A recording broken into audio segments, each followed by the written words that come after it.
Hey guys, how's it going? Hey James. So hello. I will keep checking on the live stream.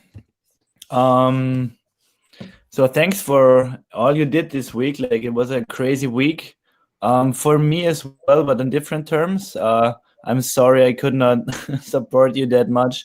It will change from now on. I'm see you shaking your head, James. I know, I know.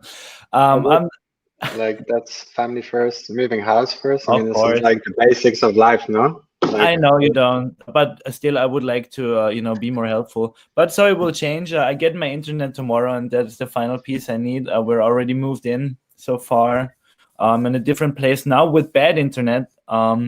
And because I'm not sure. I would like to give it actually to James to lead this meeting today, if you want.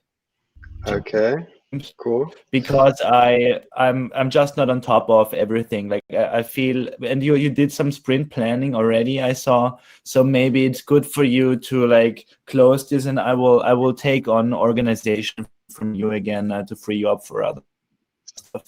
Okay, cool. Um, I feel a little bit unprepared, but let's do it. So, you Cold share my water.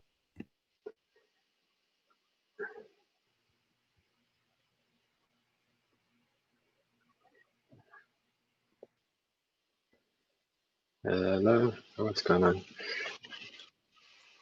Sorry, first time. Do, do, do, do. Oh, don't worry. Did you want to pull up the Zen Hub? Okay, yeah, I'm trying to pull up the Zone Hub, basically. Cool. Yeah, can you see my screen? Yep. Yeah. Yeah, I mean, okay, in general, like, how do we feel? Like, I think I had the feeling like we did pretty well. Like, I think Matteo, maybe you should start because I think I feel like I don't really know where you're at. Like, and maybe you have a better idea of what's outstanding and what's not. Yeah,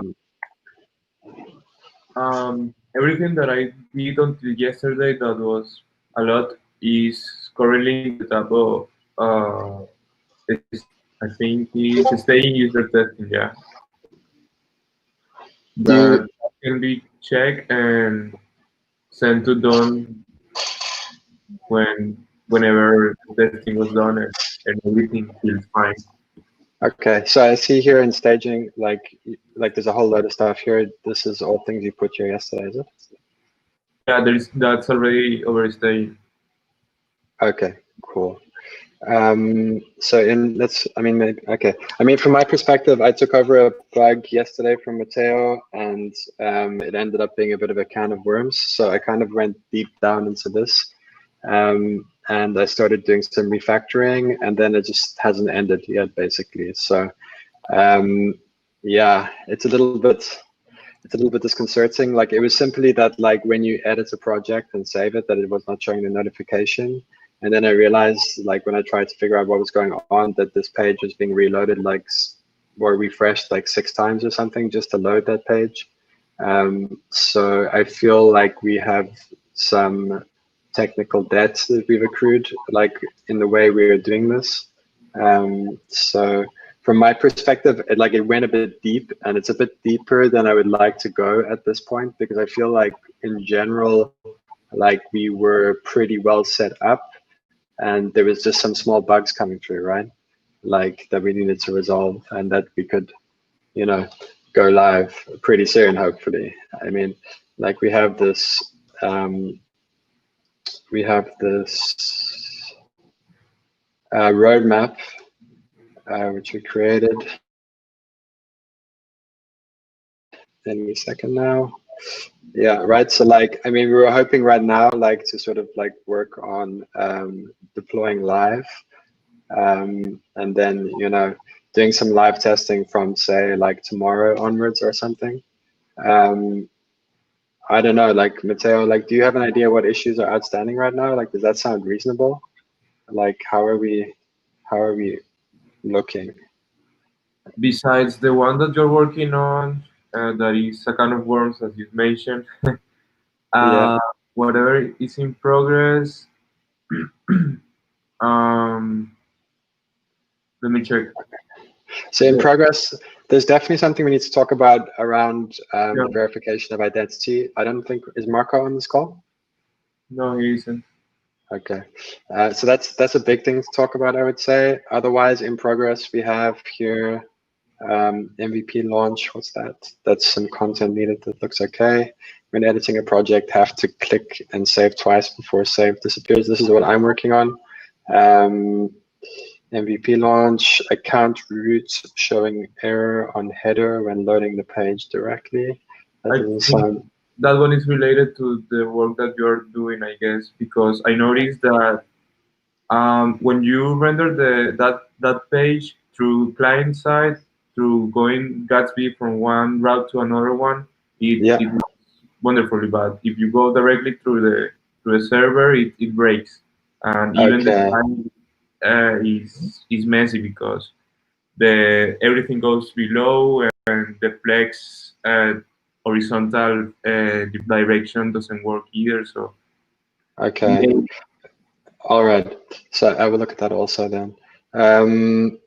Yeah, I mean, so with all of that in mind, like, I mean, just like before we go into the issues, I just would like to speak like sort of more high level stuff, I guess. Like, I mean, what do we think at this point? Like, I mean, in terms of going live, like say the 1st of February, like it feels like it's about 2 weeks away now.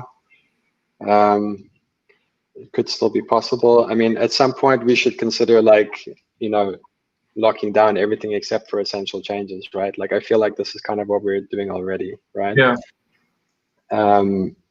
But yeah, I mean, maybe we should like stop testing now until we've cleared out everything that's in progress, I would say. See where we are with that. Like we can go through these issues now, I suppose, and try and estimate when that would be. But yeah, I mean, maybe. Yeah, I mean, what do you guys think? I think there is a couple of issues in the number 243 that I was supposed to make an issue for them, but I didn't. So maybe I can do that today. Yeah. Okay. Okay, so I would say like let's reassess tomorrow. Like I will try and get through what I'm working on right now. I think like once I've done that, like I think like maybe we could look at testing sort of like tomorrow or Tuesday, right? And then if that's all looking good, then we can try and keep to the 1st of February as a launch date. If that sounds good to you guys.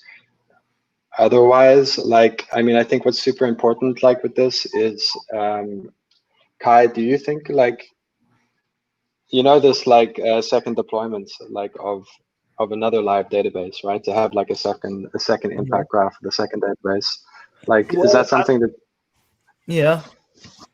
What are you thinking about that? Like, do you think we can do that this week, or what kind of timelines can we expect? Well, we are. In my mind, we are already deployed. We just need to switch the front end because mainnet serve Giveth.io is already running on mainnet and needs latest changes pulled. And we talked last time that thank you, Amin, for doing the dual deployment with Circle. We would change it and like let a different branch deploy for mainnet, and we will lock that down as, I don't know, production, or that will be master then. I will be talking with Amin, but as far as I'm concerned, we don't have to do much because we would use the backend that we use for V2 now. Nobody needs V2 anyway. There are no differences. Like we don't need how to say. I don't know how it is for Giveth 1, but I feel like one staging environment is because the only change would be the network, and changing the network should not lead any different results in the app or bugs. So I would like to like just kill V2 on and put it on Giveth.io, and that is what I would consider a soft launch. Okay, so all right. I mean, so to be clear, just to make sure we're on the same page, like it's about having like a separate deployment of the impact graph and the database for live and one for staging. And we're saying that right now, like serve.giveth.io is connected to mainnet, and that will be our live database, right? It is serve is the one we use for Robson, and mainnet.serve is the one we use for mainnet, and they are live already. Yeah. Okay, but okay. So what I'm saying then, like, and what this ticket here, like 371, is about, is that like, do we have like the deployment pipelines like sorted out now, like that we can easily like deploy, like we can deploy changes from to live or to staging, like essentially? Yeah, because this has to put in we do have something in place, but now it should work that both staging and production receive the changes at the same time, and we will just change this to move to have one distinction there, that we should make our development on staging and then manually merge to another branch, and that branch will be built. So we have to do this still, but it's okay. So we would like to set up a staging branch on the impact graph, and that like changes that emerge to staging branch will go to serve.giveth.io, and changes that emerge to master will go to mainnet.serve.giveth.io. That's how I imagine. If that is a good plan, we should do it like this. Cool. I think like for me, like we should have that in place before we do like a soft launch of mainnet, right? Like before we start showing, before we send it out to our friends to like, Yeah.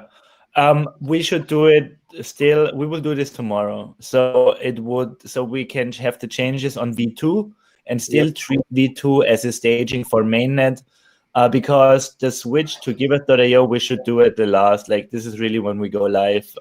Should. Cool. To prepare, we will use V2 for the next 2 weeks for the duration of the sprint. Okay, that's great. So you guys will set up tomorrow. That's super sweet. Nice. Okay, so I mean, in general, like, I mean, as you guys know, like I made some changes to like the way this looks, like the Zen Hub and things like this. So I basically would like to get rid of the icebox here. Like I spoke to Marco basically, and he had some good ideas, some really good ideas. And I talked to Matteo also, because we were both looking at this stuff anyway. And I tried to post a bit in the dev channel also as we were going. But essentially, like the consensus was that like Zen Hub is not looking great. It's a bit of a mess, essentially. So I did a few things, like just as a test, and we can of course change it if anybody's got any better ideas. But essentially, we got rid of the to-do column, and we just have a backlog and an in-progress column. And it means that like we essentially pick things up from backlog, and we can actually sort the backlog like based on milestones, essentially, which I can't seem to do right now. You have to go up there where it says milestone. Yeah, that's all right, that's not what I was looking for, but that would work anyway, right? So let's do that. Yeah, so I mean, essentially, like for us, like instead of having the two columns, we would just like sort by this and then drag across from here. Basically, like I got rid of the staging column because Marco pointed this out, and I agreed with him that like the staging was exactly the same as the user testing, unless I'm missing something, Kai, or yeah, I don't know if I'm missing something, but there was a staging column over on the right side also, essentially. So I moved this, I merged staging and user testing. So yeah, there was some shenanigans we had in the, but really, however, whatever works. Okay, cool. So I mean, the flow is simply this: like a new issue, a new requirement, or a bug will go into the new issues column, and then that gets dragged over to the backlog once it's been like vetted, I guess.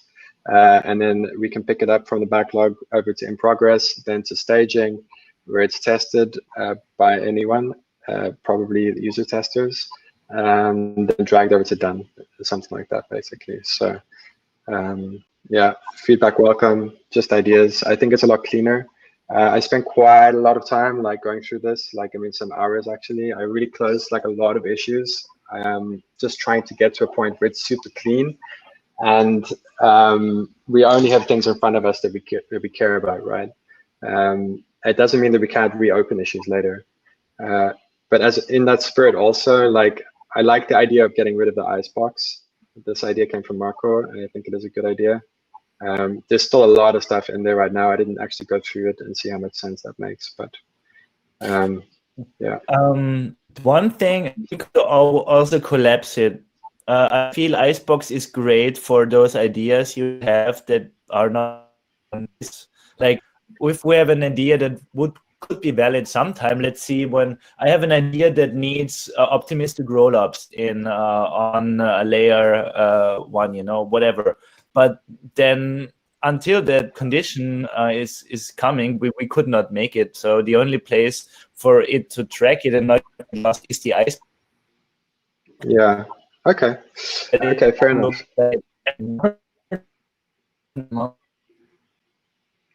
You broke out there, Kai. I couldn't hear you. Yeah, Icebox. Like, there's too much going on in Icebox, so we should be stricter with getting in Icebox.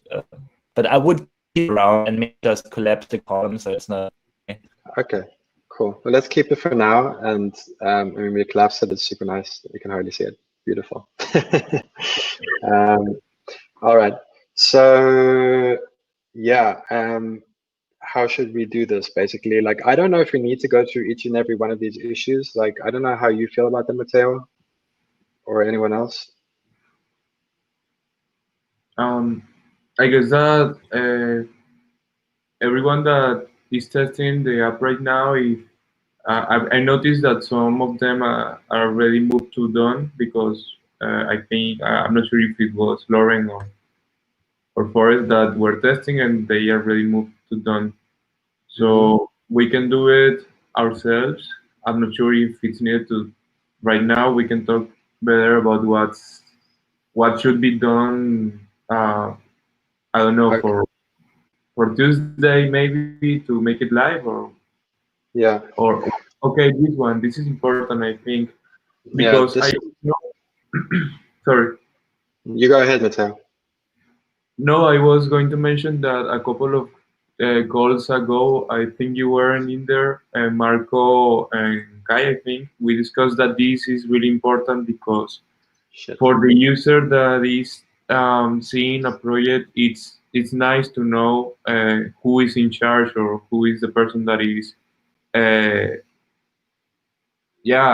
responsible for the project. So if you're going to make a donation, I personally, and that was the conclusion of that call, will feel really awkward, or not so confident to make a donation if there is no one showing the face in there. So probably the verification is not shouldn't be done that rapidly, but connecting, or at least putting some face on every project that we are showing, uh, can be done by these soft launch. I'm not sure. What do you think, guys? Yeah, I mean, in general, I spoke to Marco about this directly, and like, he feels very strongly that this needs to be in the MVP. And I was very resistant. Well, you know, I flagged to Marco that I will be resistant to this, because like, it's scope creep, right? And like, we just want to get the MVP launched essentially. But of course, like, we need to discuss like how important this is. He says that he brought this up a couple of 2 or 3 weeks ago, and that yeah, he was like, well, I don't want to put words in his mouth, but essentially that this was not picked up by anyone. But he still feels as strongly about that essentially. I also, well, I have an opinion that I got from Danny, that like, it may be important that when someone, I mean, as it stands right now, like, anyone can just add a project and it appears on the web app, right? Like, a speed bump could be very important, that we like have the ability to like vet what projects are going up there or something like this, right? But it's the same as what we're looking at here in front of us. It's kind of, well, do we just launch the MVP? Like, maybe for the soft live launch, like, we do it like that. Like, we try to get a soft live launch ASAP, super minimal, like, get it out there, get it in front of people, and then put something like this into the fast follow. That would probably be my preference. What do you guys think about this? If I can go first, I know you open your mouth, Willie. Just one thing was, we said it's very important because accountability is one of the pillar values of Giveth, and we were always and this is something people always liked, I feel, and I use it all the time with the first step. And I would, I agree with you. We should do this in a minimal version, so there is something when you click on a user, it goes somewhere and maybe shows the donation that person took, and with a name, an email address, whatever. But if we can have a few more fields than just the name to save per member, that would be great. And we can always add stuff like 3box later, because that is indeed scope creep. So what is the minimal version of this? Like, is this for the actual project? It's for the project, right? Yeah, the project. Okay. This is for the accounts, for you and me. That's what I thought you said, but when I read it here, it says integrate profile verification for project owners. Yeah, but that is us.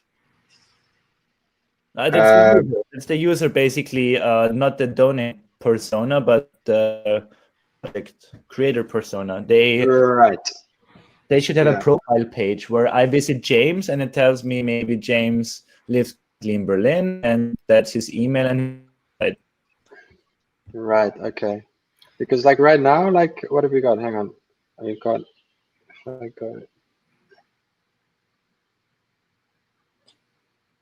Like I have me and I have my accounts page, right? So, I mean, yeah, I mean, maybe we have something, some start of something there already, but so some kind of page like this, basically. It's exactly like what you're viewing. Like if we start with my account and just make it the user page, that would be fine for me. But I want to give it to Willie, I think. Cut you off. Okay, Willie. Hey guys, yeah, I agree that this is a very important feature and we should definitely get it in as soon as we can, but I would not consider this a soft launch MVP blocker. I think, you know, the way that I'm imagining the soft launch is that we're going to be kind of onboarding some projects that we know of. It's not going to be, we're not going to broadcast this to the world and announce it and open the door for anyone to come create a project. It's certainly possible that will happen, but we'll know, you know, which projects are created by people we know and have invited to come create a project. Or which project just gets created outside of that. So I think this is a perfect epic for fast follow, so that while we're in the process of onboarding these first projects, making sure that a project can get onboarded and there's no issues with that, we can be working on this. It would be great to have this done before the official launch, when we invite people to come start donating to these projects. So I think I agree, James, is that and I agree with Marco, it's an important feature, but we do not need to hold back the soft launch of just onboarding some projects, because we won't be announcing this to the world and saying, come donate to these projects yet. Right, okay, cool. I mean, in general, Marco scoped this too. I haven't seen these mock-ups yet, but this is beautiful. Yeah, I'm just looking at it also. I think he's saying like something like this, right? Yeah. Cool. I mean, my opinion on this is that, like, I mean, not on this specifically, but like, I would really love to like really cut back all but essential, like, and get some kind of like soft live launch done. And even if there's bugs in there, or even if there's like things that kind of suck or whatever, like we just do it like super quiet, and we can then test like our processes for like doing hot fixes and things like this. You know what I mean? Like really making sure that our pipelines are in place and that they're good, and then do the soft live launch, and then at the same time have other people working on this kind of stuff, right? The fast follow stuff. So I think if we can try to get into that mindset and try and get there like midweek this week, like that would be pretty cool. Yeah. Do you guys want to go through these issues quickly? I just interject a question that is unrelated to stuff. I just wanted to know your opinion on the database now, because we never really talked about this. I imagine we have functions that would help us. So what we need to back up the database regularly, and we should be able to make manual changes in case we fuck something up. So I just wanted to make sure if that is already there. Otherwise, I would put it very high on the stuff we need for the launch. So No. Good boy. An automated database backup. it does not have to be automated, but just so we know that once we have that soft launch, we should not lose any progress that people make. That's very discouraging. And you even saw it with the testers last week. Yeah, I agree. Yeah, like you're totally right, Kai. Like maybe that's something we should really when we do the soft launch, like that's something like we should really prioritize then, I guess, like, and something automated. Like I imagine it's not super complex. I mean, ultimately, like a backup is just like an SQL dump, right? So it's just a question of some kind of like systems function that runs at some regular interval. It could be a cron job or it could be whatever. But I agree, like it actually messed us up also, right? Because we couldn't even like retest that bugs were fixed because we didn't have the data anymore. So you know what? I will make an issue out of this, and so you can continue with the other stuff. Okay, cool. So let's do the in progress then. So, or is the to do better? Okay, this is in progress. What's this? How to equip this is the FAQ, right? Is Danny on the call? Yes, Danny is here. Hi, Danny. For the FAQ here, like you're saying, can you please invite Forrest, Ashley, and Lauren to edit? You ask Kai this. This is done, right? I don't think so. Are they able to? I think that was supposed to say contentful. Contentful. Kai, are you across this issue? The content is already full. You don't have to do anything. Yes, I did. No, I cannot, Donnie. Sorry, I did not see it. We are out of invites. Okay, that's what it is. Okay, so we went ahead and started a Google Doc to start, and I've been putting some comments into it. So we basically just listed out the pages.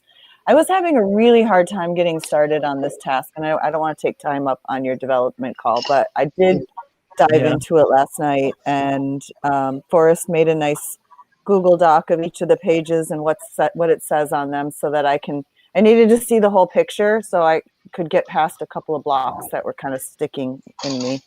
So just so you know that we started a Google Doc and have started hacking on this and making some progress, and then I'll take those changes from the Google Doc myself that we're doing together, and I'll put them into Contentful. I'm happy to like give another help session if it helps you, or go with you and add some stuff with you together so you see how to do it.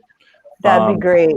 Yeah, I definitely had a little trouble with it. I wasn't clear. So it was easier for me just to put it all into a doc so I can see the flow and think about how to change some language. Of course. Cool. And whatever you guys need, please start pinging me now more, because I have the time again. Amazing. And so do we. So what happens to this issue now? I'm still not sure what the state of it is. So the content itself has been gathered by you, Danny, and you're going to provide that to Kai, is it? Exactly. Me and Ash and Forrest and Ashley are reviewing it together, and then I'm working with Kai to update it in Contentful. Okay, cool. I'll just add the milestone. So I created a new milestone called Final MVP. So this is short for final sprint, as in this is the last one, ha ha ha, final MVP. There we go. So we can filter by that here if we want. Yeah, and there's an open issue about the launch plan and when we move it to Giveth.io. I heard you guys talking about that earlier. I just want to make sure that we have a go no go call and everybody agrees before we move it to Giveth.io. I know I'm personally still having a lot of trouble testing with getting through the Taurus wallet has been a real pain for me. Okay. Yes, that sounds good to me. So Kai, I guess that's your business, right? Yeah, please go ahead with another one. That's okay. We'll cool. Alrighty. So when editing a project, I have to click through save twice. I'm working on this. I don't know if there's much point. I could talk about this at length, but I don't really want to go too deep in it right now. This is the big refactor I'm doing. So yeah, there's like things are not pretty on this page essentially, and I think like actually there's probably a really quick fix for this, but I just spent like quite a while going deep to see if I can fix it properly, because ultimately this is an MVP, but this is the beginning of our DApp, right? So we don't want to build on like shaky foundations. So I don't know, I'll probably have more to say about that like after I have figured it out more, I would say. Account root shows error and header, it's the same. Add content to info pages. So Kai, Willie, Danny, trifecta. What's happening here? Yeah, this is one of the very like the remnant things, so we don't forget to look at the landing page text. By now, I think you can close it. Yeah. Nobody Nice. did it. Nobody No did one it. did it. Shame on everybody, including me. This is actually what I'm going through. These are the sections that I'm reviewing right now. Okay. So correction, we're on it, James. Danny will be done soon. Thanks. All right. Yeah. It's assigned to Danny now, and this is going in the final sprint. Oh my God, how that's cool. exciting. How Mhm. exciting. All right. Okay. And then UI audits.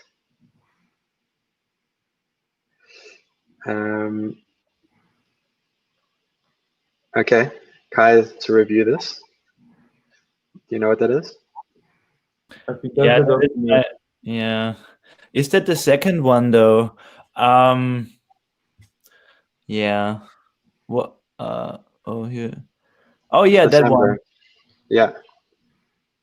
I think so. What Matteo did was go through this document and do the things. Yeah. And I think last time when we visited this, you said you would look again if everything is done. Because unfortunately, it's in this. This is what happens when you use Google Docs. See? Yeah. Yeah, I know. Can you share that doc with me? Oh, wait, I can get it out of this issue, right? I put it into the dev channel. Awesome, thanks. Would it help if one of the testers like looked at if every point is in there yet, or can we close it just like that, Matteo? What do you think? I think we can. Yeah, that one's pretty old, and I think we can close it also. Yeah. Let's Those close are it. really little things like small style issues, font sizes, and stuff. And Matteo did a real huge round of fixing those, so it should. I think you should close it. I agree. Yeah. Okay, this is awesome. UX audits. That's an epic. If it gets properly integrated, we might. Okay, well that's not happening right now. Google Font seems to load only after first draw happened. Who owns this? Matteo, is it?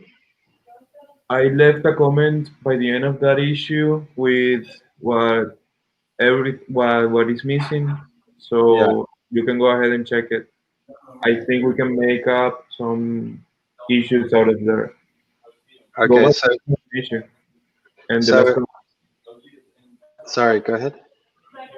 Go by the end of the issue and see the last comment. That's what's missing. Okay, this is what's missing. Okay, but project filtering, is this going to be in the MVP? Nope. No. Okay, and what do we do in the organization placeholder? Okay, that's removed. We made a call on this, right? Yeah. Rich text support. Are we doing that? Nope. That's for MVP as well. Okay, cool. Well, look, let's move this. Let's put the right milestone on this and get it out of in progress. Is my suggestion. I'd say let's add the fast follow. It's on fast follow, so it should just move out of in progress, I would say, into the backlog. Any objections? That's my understanding of how we're doing things. Yeah, I promised that I would make the issues out of that comment, but I haven't yet. So I think that when I do that, I guess I can close this, because everything that is in there should be in their own issue. Okay, so I'm taking everyone except you off. Mm-hmm. And then once you've made those issues, then you can move it back to the backlog. Well, you can close it, I guess. So. And let this serve a warning and a warning to everybody. I did it as well, but we should not make issues like this. They stay far too long and are hard to clear out. Yeah, they make me sad. I mean, I love just like clearing stuff out, and when you can't clear it out, it's like, wow. All right. Anyway, where are we now? When editing, save twice, account root, add content, adding an image to project. What's that? Ah, this. Yeah, I'm totally working on this. Like, this is what I was doing before I started falling into the rabbit hole, and that's going to be included with my next fixes. Add meta to project pages. I was working on that yesterday, and I was using some plugin to check on the OG metas, but for some reason in staging they are not working. I'm not sure why, so Okay. I'm still checking on that. Okay, cool. And then the last one in progress is we had this one already, right? Yeah. Okay, so that's it. Backlog then, let's filter by milestone for final MVP. Hover update states. This should be an MVP, huh? Yeah, I can do it. I forgot about it. That's cool. This we discussed the separate deployment already. Add meta tag to sites. That's related to the other one. That's related also, is it? Okay. Mm-hmm. Cool. So it looks like very little, really, which is good, I think. Like, I mean, I'm pretty happy not to be adding new things in there. So it seems like maybe as soon as we're finished with what we're doing, Matteo, like tomorrow or Tuesday, then we can deploy that for final testing. Yeah. And then execute this like soft go live launch, basically. I agree. And yeah, I mean, 1st of February, looking reasonable, I would say. Is there anything anyone else would like to talk about? So looking at this doc, thanks for putting together the launch plans. 1st of February is the official hard launch, not the soft launch that we're aiming for. According to this roadmap, yes, and maybe that's a little bit too soon. I don't know. I think like from my perspective, I'd happily keep it there for now and review it like this week, like in a week's time. But that was, I mean, like really, I literally pulled this out of my ear, shall we say, like very quickly. And like the incredible launch, of course, like requires coordination between everybody. Like we haven't even discussed it in the community call or anything, right? Totally. But it's great to put the pen to the paper and get something down. And this Gantt chart is super useful for visualizing how feasible the incredible launch goal is. Yeah. But so just so we can, and we can update it as we get more clarity. So from what I'm hearing, we are planning on another sprint cycle. Is that right? Before we think we're ready for soft launch? Yeah, we are, like, I would say, so today's Sunday, I would say like by Tuesday, like we are aiming to have something to test on staging. And hopefully by Tuesday, then Kai and Amin will have the sort of impact, like some of the missing pipeline stuff for like deploying live done. And then we can like use those new pipelines to essentially deploy live. And then we can do some live testing next week, like sort of like quiet live testing. Maybe like a good quiet pre-launch aim would be like Sunday next week, which would be the 24th. It's currently like the 22nd. I don't know, something like this. Yeah, so do it like this. So basically try and do a soft pre-launch next week. And until then, like we could, we'll be fixing all the stuff all the time anyway. I mean, yeah. like just to be clear, because you asked a specific question, like we are doing one more sprint, yes, The way we seem to be working is not sort of like sprint-like, but it's more Kanban-like. But yeah, we're hoping not to introduce. Anyway, I'm rambling. I'm tired. That's enough. Yeah, this is good. I mean, I think I'm glad we're discussing this now. And yeah, I'm kind of thinking the same thing. Maybe we can just move back some of these pieces, knowing that we were hoping to do a quiet pre-launch basically like today or tomorrow, and then now we're seeing that we have a little bit more work to do before we are ready for that quiet pre-launch. And then what did we have planned for are we thinking like maybe 1 week or two? I think 2 weeks is probably a good assumption for how much time we'll want for that once we do the quiet pre-launch for onboarding the projects and getting everything ready to go before we announce to the world. Okay, so from quiet pre-launch, we probably want 2 weeks. That's what you're saying? Yeah, I think so. Yeah, that sounds smart. Okay, so 24th plus 2 is 31. Say the 7th of February or something. And then we can move this up. So go live like incredible launch 7th, say 7th of February or something like this for now. That sounds perfect. Just basically just moving it back 1 week, knowing that we'll be spending 1 more week. Yeah. Hopefully getting the MVP ready. Yeah, cool. Nice. Yeah, otherwise, anything else? Looks good. I think we might be finishing early today, which is awesome. Thank you so much, James, for all of this work. Also, not letting go of trying to restructure how we work with ZenHub.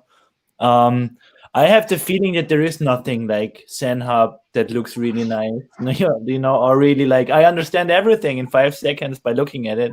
I feel ZenHub is a tool for going with you through the jungle. It's basically your machete. I don't know, like something like this. What we use now is the sorting and filtering, and I think that is really how it's used in this way. So thank you for building on that. New sprints look great. You're welcome, no worries. And I've really, having stared at ZenHub like a lot this last week, like I find it a lot easier to reckon with. I think for me, it just took a bit of time, and I think now that it's a lot cleaner, it'll be a lot easier also. One thing I just remembered though is that like super praise for sorting out the goddamn Taurus pop-up go away situation. Super happy about this like provider upgrade that we've done. That feels like super nice. Like that feels like a massive difference to me anyway. Thank you, Amin. Yay, thank you, Amin. That's awesome. You're welcome. Yeah. We do have a few more minutes. Does anybody want to give another update or ask a question? I pushed some commits to the Giveth docs. Of course, let me see. Since the testing was kind of slowing down, waiting for more dev stuff, I started on that a little bit.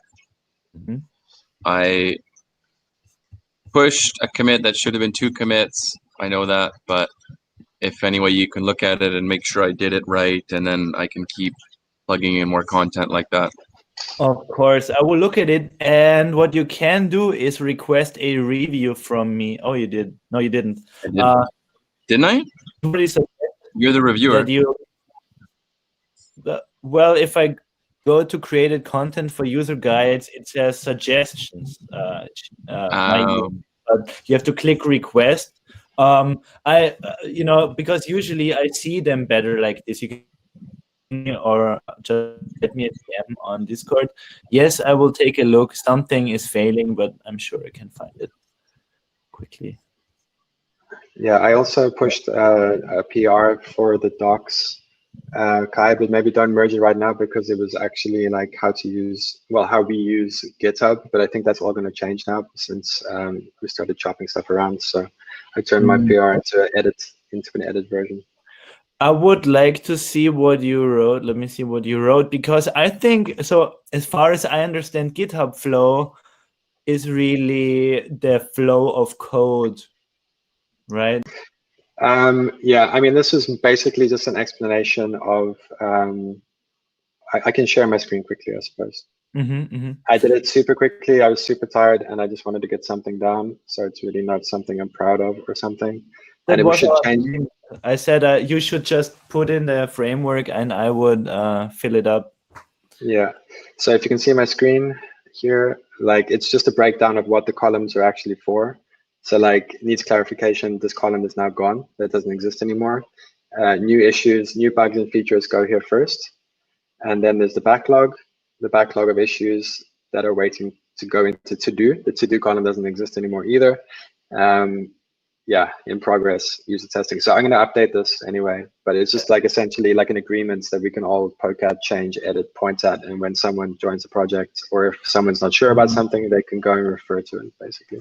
But you know what? Don't worry about it. I will still merge this and change it myself. And just the only thing, like GitHub Flow really for me is how code moves. Like, you know, for example, you try to make a PR no direct pushes against any repository and like these kind of things. And what this is, it has a perfect title anyway, working with GitHub issues and SendHub. And yeah, let me just. Yeah, man, feel free to like change anything up there. I'm super unprecious about that. It was mostly just about like getting a common understanding on how to use ZenHub, really. So yeah. Cool. I got a quick question before we wrap up. Does it make sense this next week, as we're testing and trying to get ready for the soft launch, to distinguish between issues that are launch blockers versus fast follows? Are we already doing that basically with the bugs we find? Yeah, we have got a milestone like inside of GitHub or in ZenHub essentially. Like, and there's I think it's called the milestone we're using right now is final. Let me look. 1 second. Yeah, there's a milestone called final MVP, basically. And there's also a milestone called fast follow. So we can just assign a milestone to that, to either of those. Awesome. So yeah, maybe we should, if we find any issues and stuff, we should just ask testers to use their best judgment, I guess, to figure out if it's something that should block launch, or if it's something that we can work around, like clicking save twice. I think that would be an example of something that we obviously want to fix. But for these first projects for onboarding, since it's just editing a project, we could let them know, hey, if you're trying to edit, make sure you click save twice, things like that. I would say like all new issues go into the new issues column. And then from there, like what I have been doing is I've been going through there and sometimes like asking if there's more information needed, then I ask the person. If it's something that we want to fix, then we put it into the backlog. And sometimes I've even rejected stuff and like put it in the icebox or whatever, right? Like I know, for example, a couple of the bugs you reported, Mitch, I put it into fast follow, for example. And like, it's just like, it's nothing to take personally. I think ultimately at this point, like we really need to adopt an attitude of the answer is no, unless like it's like really important, right? So I think a lot of the times like that call's pretty easy to make, but some of them are more require discussion, right? So I think the point I'm trying to make really is that like any new stuff should go into the new issues, and then from there, like someone will ascertain as to whether that's where that goes next. Perfect. Put the milestones on it or whatever. That sounds great. And yeah, +1 to adopting the attitude of saying no right now as we push to get this ready for soft launch. Yeah. Well, let's say instead of no, let's say later. Yeah. Right. Later. Yeah. So when should us testers be ready for like the next big testing session? I would hope for Tuesday latest, maybe tomorrow. Okay. It's kind of hard. It's kind of hard to be exactly clear right now, but yeah. I mean, if it's important to you, then like we could set like a time that we let you know by. If it's not going to be tomorrow, for example. We're on Chico time here because we're all on the same page. We can work together. If you look for something to do, there's really we still need content. Always need like Mitch is starting to get the hang of like creating docs. and there's still so much more we can. We can also have a little meeting tomorrow when we do the contentful thing with Dani. Yeah, I've got a couple of documents already that I'm working on. And last week was just a lot of testing, so I didn't have a lot of time to really focus on those. But if there's not as much testing to do, I could start focusing more on some of that stuff. All right. So maybe you can, maybe Dani, you can coordinate this on your side and just send me a time so I can make like a big session with the Costa Rica team on. Yeah, I would love to do that. I'm down in a bamboo building immersion workshop for a couple more days right now.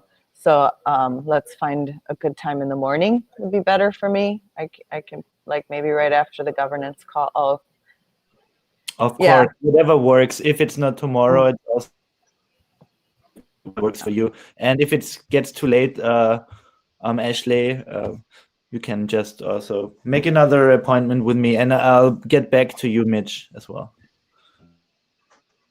Yeah, or even if you just let us know, a few hours beforehand, we're all pretty close, so we can get together. I mean, I think the only real commitments we have are Wednesday afternoon, evening time, but that's it. All right, let's find a time then.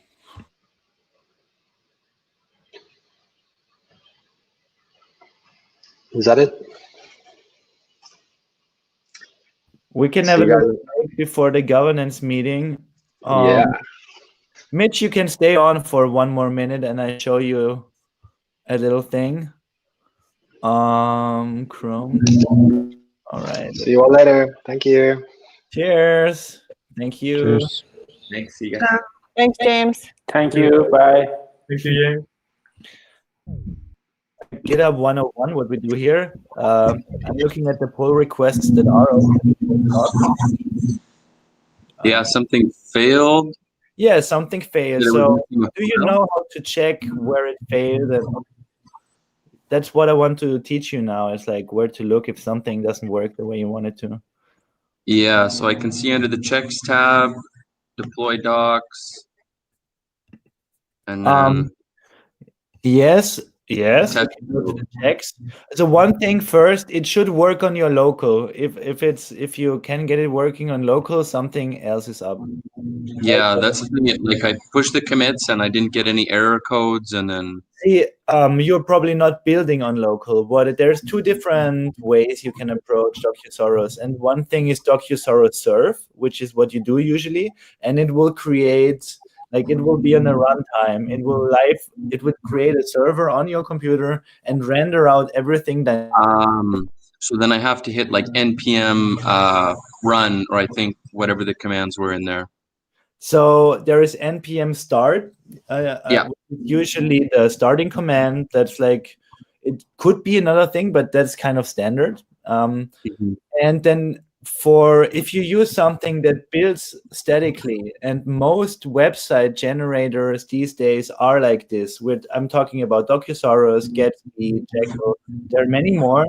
They have a build process. Even our Giveth dep is made in Gatsby, so it has a build process. And this would be npm run build. And then it would go through a different process and generate all static pages out of what we made with the dynamic framework. And this is where you get the errors also locally then. This is exactly the same as it should be on GitHub. And what we use to deploy, even to host them, and like the server where our docs really live is owned by GitHub. GitHub has these nice actions. And so basically what we do when we go look at the actions, we see that it was building here, that this is our build log. The way you reached it is kind of similar. You clicked here. You clicked here on the checks.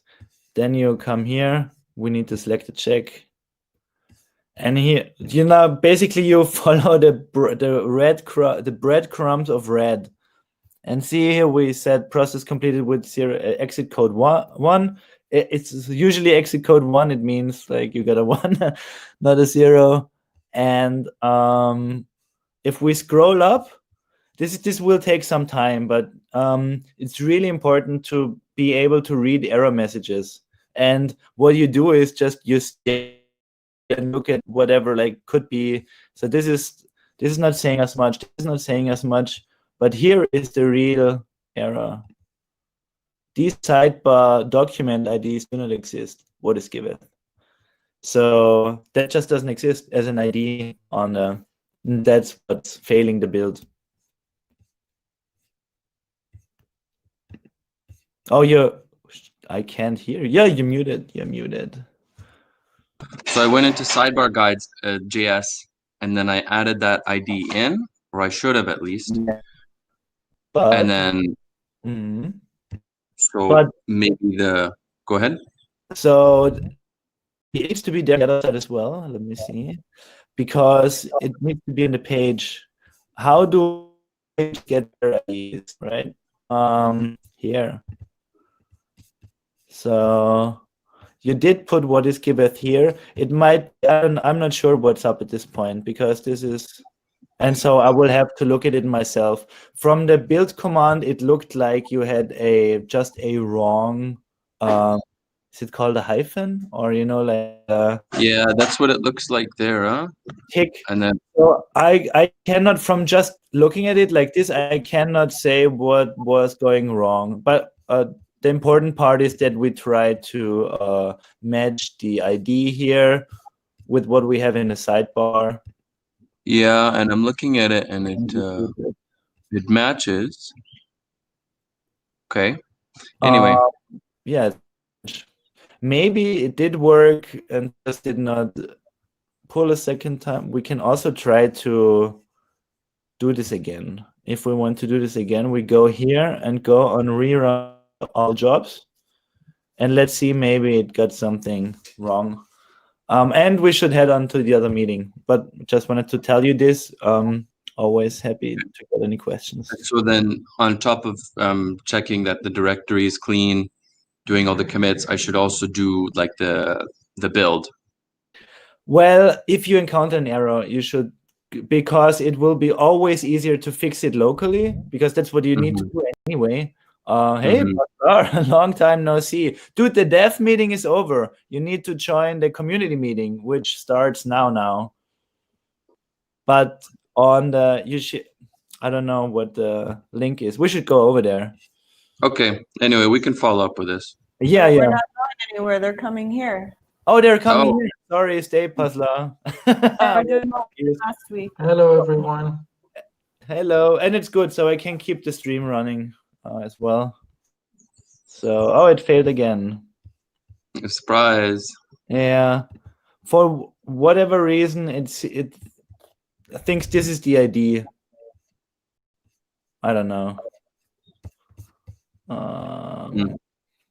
Okay.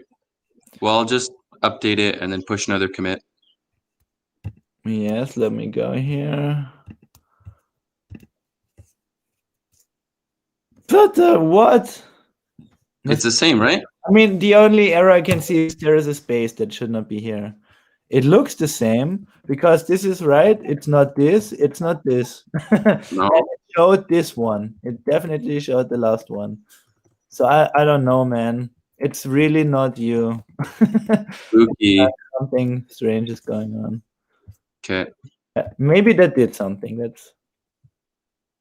Let's try to commit this directly. And this is a nice thing about pull requests. If you commit while in a pull request, it will just add this here. See? And we did not change any of our live code. Changed your proposed pull requests. You could just change it right there on GitHub and then push it to the same commit. I wouldn't do it with like larger changes, but because I just wanted to have a look and like delete that one space, I did it. Yeah, if it was like a small typo, for example, like you would just put it in there. Yeah, if I do stuff in a README, I rarely go through the pain of like just doing it in my code. I just do it live on GitHub. Okay. Hello and thank you, everybody. If you are not starting to talk, we will talk forever. This was GitHub tutorial with the Divine Comedian and KAY, and I give it back to the studio. Amazing. Thank you so much. Can everyone hear me okay? Yeah. Yep. Awesome. Cool beans. So I'm going to share my screen and pull up the Notion notes for our community call, which will begin now. Okay. Awesome. So we'll start with check-ins. If everyone wants to go around and give a little update. I know a couple of folks helped to collaborate on this agenda or messaged me with some bullet points, but if there's anything, if you haven't had a chance to do that and there's anything you want to be sure we discuss today, this is the time to mention it. You can share your intentions for this call and any distractions going on in your environment. And yeah, we'll just do popcorn style or pass the mic when you have finished your share to someone else. Who would like to go first? I'll jump in there. Oh, I beat you. Sorry. Okay. Morning, everybody. Excited for another community call. Intentions are to sync on the priorities for launch, which is coming up, as well as the Giveth economy. And yeah, props to everyone for the amazing collaboration this past week on testing and fixing all the issues. It was really awesome to see, and staging's looking really good. So hopefully we'll be ready for this soft launch a week from today, or 2 weeks from today. All right, and I will pass it to Kai. Thanks. The reason is I need a toilet break, and this is the best time. I was dealing with the personal and local level this week to finish my moving across the country to another place. We had a quite big household, and if you wonder why it takes so many days, kids. But now it's all better, and we now have grandparents, so this means I don't have to watch her all the time. We'll get so much more work done. It will start tomorrow mostly. I'm still waiting on internet and stuff. But that's from me, only personal stuff. I did not involve myself much in development, unfortunately. I did follow, but even that was hard because there was so much going on. So thanks again. Like Willie just said, amazing week. And I'm not distracted except that I'll leave for 2 minutes, and I want to hear what you guys have to say, and I give it to Amin because of his nice smile. I wanted to say I really understand you. I really movement with kids. I had 2 kids. One of them was baby, but it was hard, very hard. Hardest day 10 years ago for my life. Yeah. Hello everyone. Happy to see you. This week we have a prolific, productive week in US1. We have closed many old issues we were suffering from, and yeah, doing some updates on the front end and the back end. My intention is to see you guys, the community, be up, sync up with you, and I'm not distracted.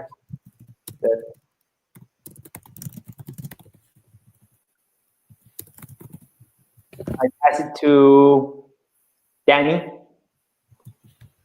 Hello, everyone. Oh, let's see. My updates, I've been moving some money through Giveth One, heartbreakingly due to gas fees, but we have funds that we're donating and tracking, so I've been having fun there. I had a lot of trouble testing Giveth 2. I'm running into weird challenges with that Taurus wallet, so I didn't really get very far on testing myself, but I did get 3 other people up in testing, so that feels very successful. I had originally intended or thought that we would be launched by now, so I'm in the middle of a bamboo building workshop down on the Osa Peninsula at my other farm, so slightly distracted by my environment and other things that I'm working on. But today is my day not to be in the class and to be here with you guys. So my intentions are to move through the agenda. I gave all my updates to Forrest yesterday, the things to talk about. And I will pass it to Mitch. Hello. Yeah, I felt really good last week that we were able to start testing and actually feel useful a little bit, and like being able to put through issues and see the devs resolve them and then see the actual changes happening on the Giveth 2 site. I'm fully recovered from dengue fever, so that is also really great news. I was a bit out of sorts last week, so now I'm 100%. My intentions is to figure out what I can start working on next and what's going on beyond Giveth 2, and no distractions right now, which is great. I'd like to pass it to Lauren. Hi. Yeah, I was also excited about all the productivity last week. I've been feeling like since jumping in here with Giveth, I've been feeling like I've been drinking from a firehouse. It's just like so much stuff. But now I'm starting to feel hydrated and like I'm starting to put things together and see where I can plug in, and that's been really great. Yeah, and my intentions for the call are just to sync up with everybody and see like, yeah, what I can plug into this week so that I can contribute to the launch and not distracted. And I'll pass it to James. Thanks. Hey, everyone. Yeah, it's been a good week. We've been quite productive on the dev side, as you've probably seen. Got through a lot of issues, and yeah, it really looks like we just have a few issues to get through. We're hoping to do a new release. Anyway, we'll talk about that later. So yeah, it's been a good week. I'm not distracted, and very excited to make plans for the future with you all and hear more about what you've been up to. And I will pass it to Paslar. Yeah, that's me. I want to say hello again to everyone. I'm the community manager of Bright ID. Some of you I know. Dannibal is my old friend. Ashley and I think Lauren joined the connection party with us, and we had a nice conversation. And I spent today out in the woods, which is perfect. And I'm more than 100% myself today. I love it in the woods. I'm so jealous of Lauren and Ashley right now, and of course Dannibal. You are living in like heaven. So yeah, my intention today is to make connections to you in Bright ID, hopefully, if you want to, and get you verified on Bright ID, and also plant a seed group in your community so that you don't need me anymore. And you can help your friends get verified on Bright ID easily without even us joining you.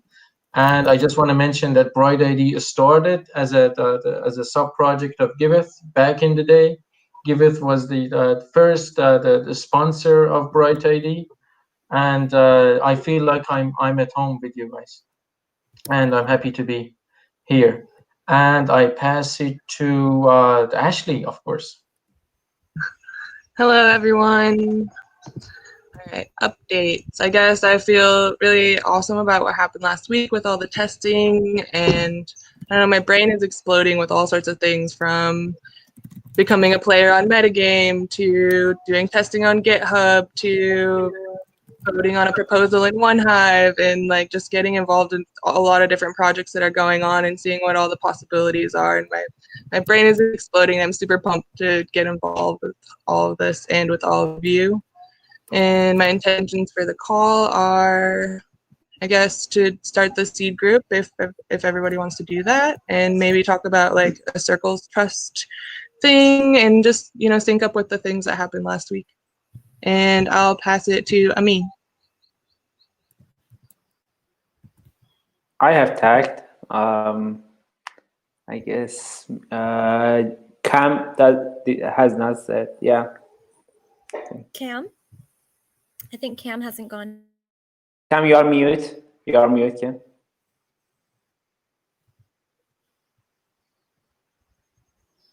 Sorry about that. Thank you. No updates, but I did notice all of the amazing work you guys were able to accomplish last week in Discord. It was just phenomenal. I was just staying updated and talking to Willie about it, and I was just blown away. No distractions today, and I'm downloading Bright ID right now to mess with that. So that's I'm interested in seeing what Bright ID actually does, and that's all I have. I can pass it to who? Tommy? Hey guys, as Paslar said, it's another day in paradise.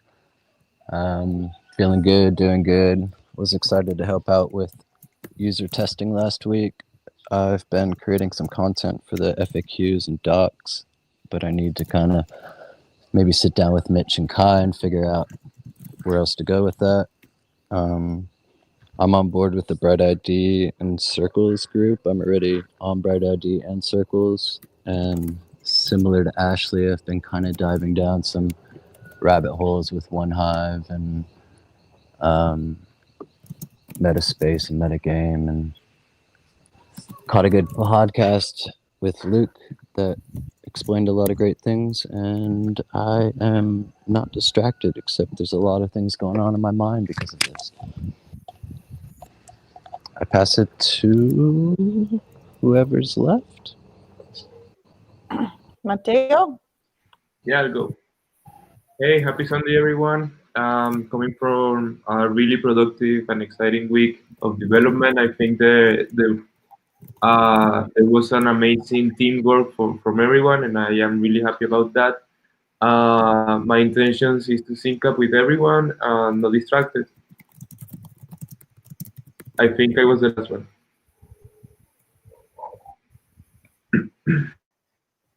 Amazing. Yeah, it looks like Kai went for a second, so we've got everyone. Great. Well, I can just share an update. Yeah, I've had a chance to connect with Tamara and a few other folks, and slowly but surely feeling more comfortable in my role, and was able to do some testing and plug in some GitHub issues, so feeling a little more comfortable with GitHub, still learning ZenHub, but feeling better with that. And my intentions are to sync with everyone and make sure everyone is heard, and that we flow through this agenda efficiently. And my distractions lately have been that I was feeling really sick for the last 2 days, but I'm feeling quite a bit better today. So in this moment, I don't feel distracted. Okay, so hopping over to the agenda, just wanted to shout out with another reminder that I'm updating the Google Calendar. Direct invites have been updated. The Notion calendar is up to date. All the time zone issues should be resolved at this point. And so if anyone would like to receive direct invites on Google Calendar that are not already seeing them, you can drop your email in this chat, or you can DM me on Discord, and I will be sure to share that with you.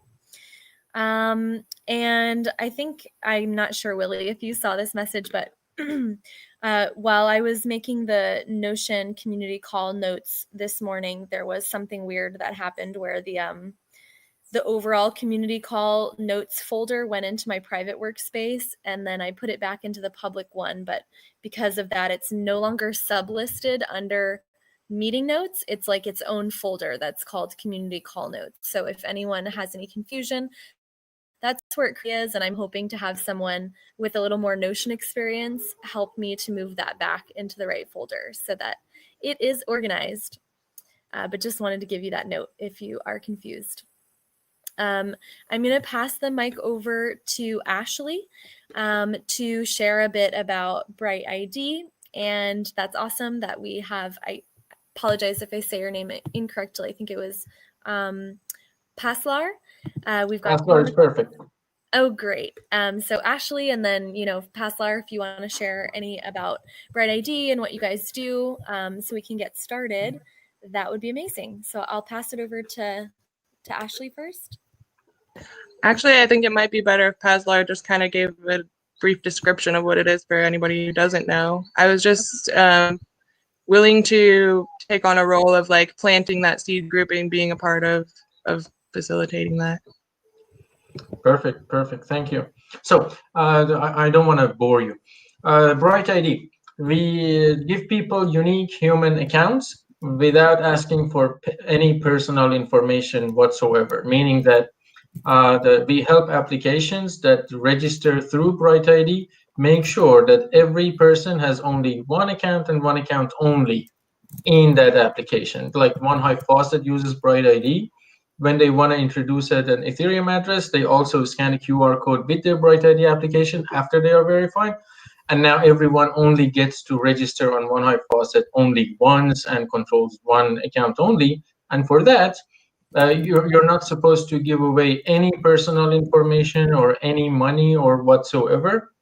You give it a name and a picture, but it can be any name, any picture that you want, just to make this connection making process easier. So when I receive a picture of a cat and his name is like ABC, I would say, okay, who is this black cat? And hopefully someone in that connection party or in that community would say, okay, that's the picture that I'm using. And now I know that I'm making a connection to this person. That's the only use.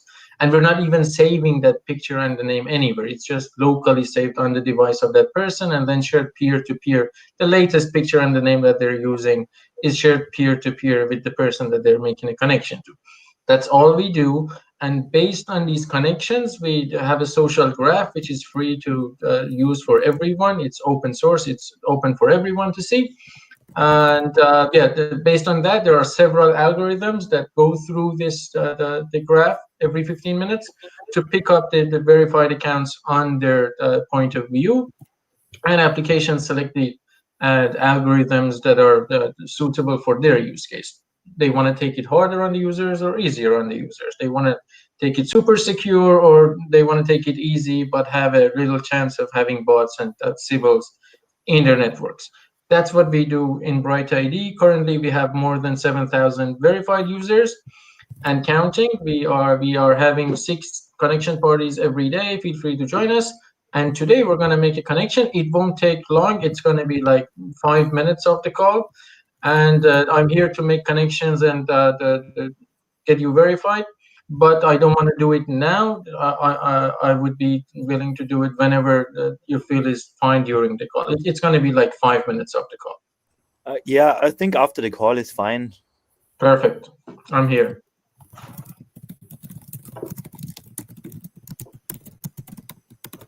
Okay, perfect. Thank you so much.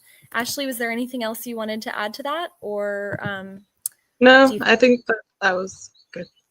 Perfect. Thank you, Okay, so we'll just keep, this inner space conference call line will be open. And so after the community call ends, Paslar, if you wouldn't mind just staying on the line, and whoever would like to join Bright ID can get set up and verified.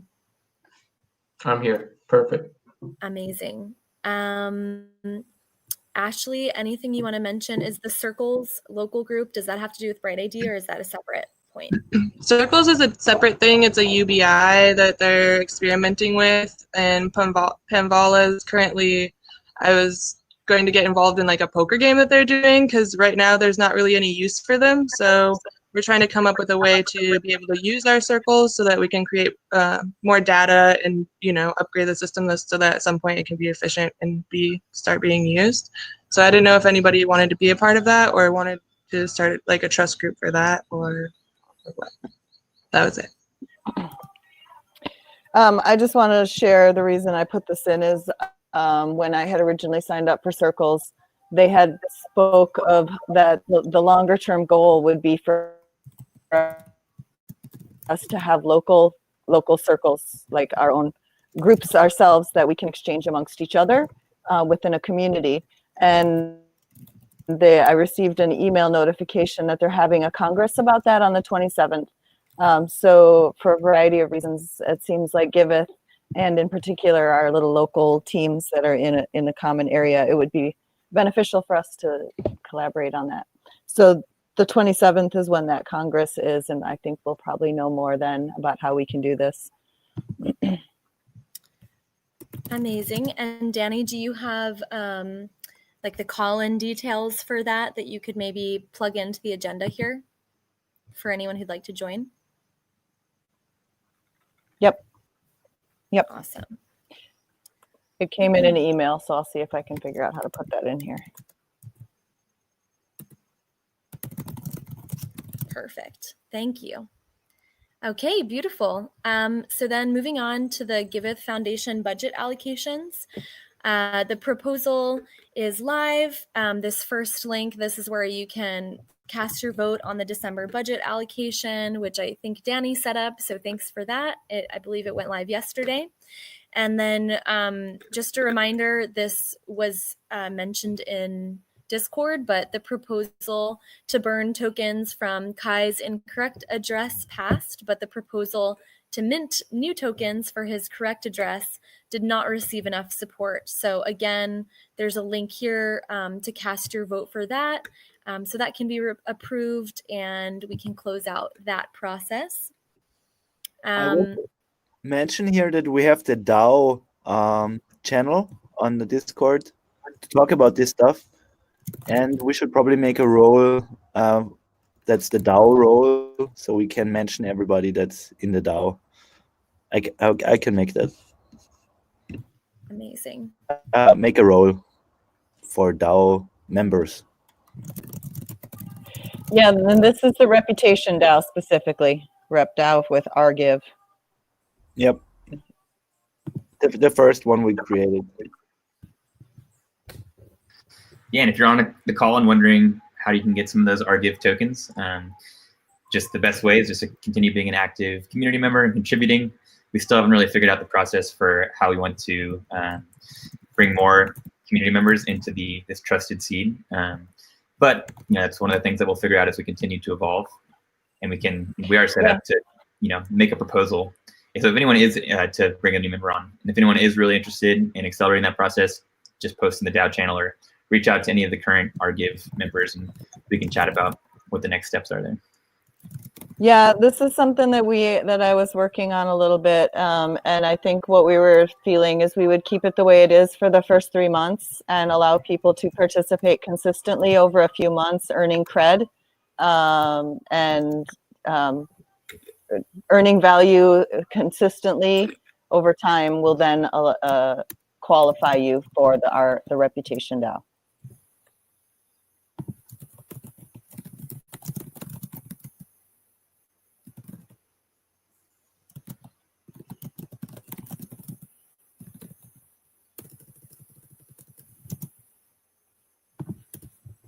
Okay. Anything else on the RGive or the foundation budget allocations? Yeah, I'll just add that even if you're not an RGive holder yet, you can still comment and give feedback on the proposal. So it's in the DAO channel. It's transparent for everyone to see. That's another process that we're evolving. It's still somewhat centralized. Our goal is to continue decentralizing this and removing the human bias, further automating it and using things like source cred to remove as much of the human bias as we can.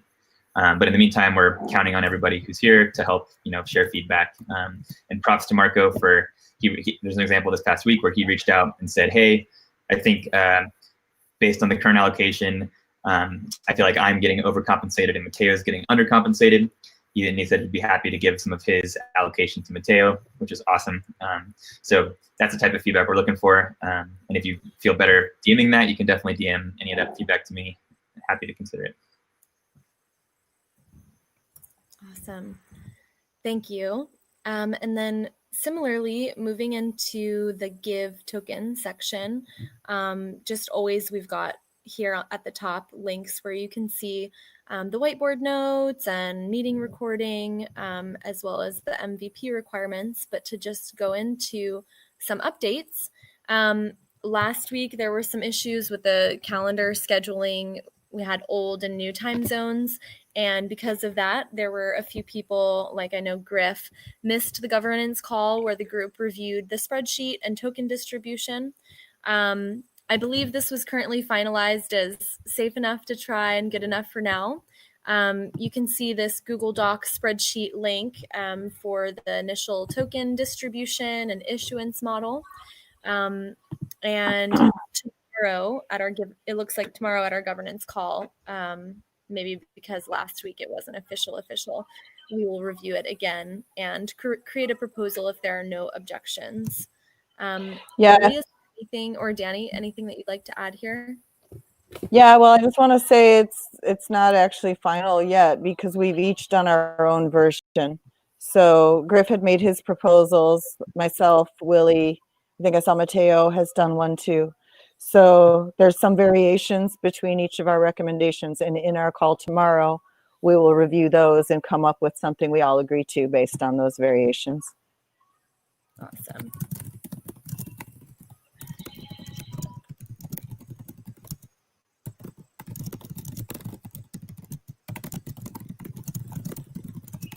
And I do believe this is something that we'll want to put, once we agree to it, we'll put it up for our DAO to vote and agree to it. Willie, have you seen a way that we can add a link to a document in the vote request? I didn't see that. On when you create a proposal in Aragon? Yeah.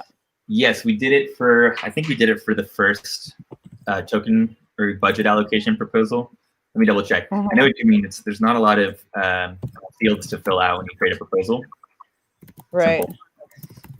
But yeah, that's a good way to do it, is just to, if we can, just include a link to the spreadsheet or a forum post if we have a forum post about it. Right. Let's see. So all we have is, all it says is question, and you can't like add links, but I guess if I just typed out, maybe got a bit.ly or something short, a short URL. Do we have something we agree to use on that? That's what we did for the first budget allocation, was just a bit.ly link. I'll put a link in the DAO channel as an example. I feel like I had heard somebody with the description of the question. Right on. I feel like I heard somebody discourage me from bit.ly for some reason, but I don't remember what it was. It's a centralized service. Is there? Does anyone know? While we're here, is there like a decentralized version of bit.ly? Yes, ENS, is that basically a decentralized version? Tiny URL. I don't know if it's decentralized. Yes. I'm not sure if it should be a concern that a URL shortening service should be necessarily decentralized. Sorry that I came in. Oh no. Generally, it's just from a security standpoint. It's not from a decentralization standpoint, but it's from a security in crypto. I mean, that would be like historically. That's why but I don't know if it's in this use case. It would be a problem to use a bit.ly. Just from like spoofing codes, like people have been ripped off in the past in crypto, so generally people don't want to use them. But I see. Yeah, maybe for a sensitive address. Yeah, I've never had any issue with bit.ly. I guess the concern is that, like, 5 years from today, if people are looking back on the blockchain for these immutable, votes, is the URL still linked? Will they still link to the right document? I've never had any issue with it though, and that makes sense. Yeah, something that like they couldn't just erase and get out. I see.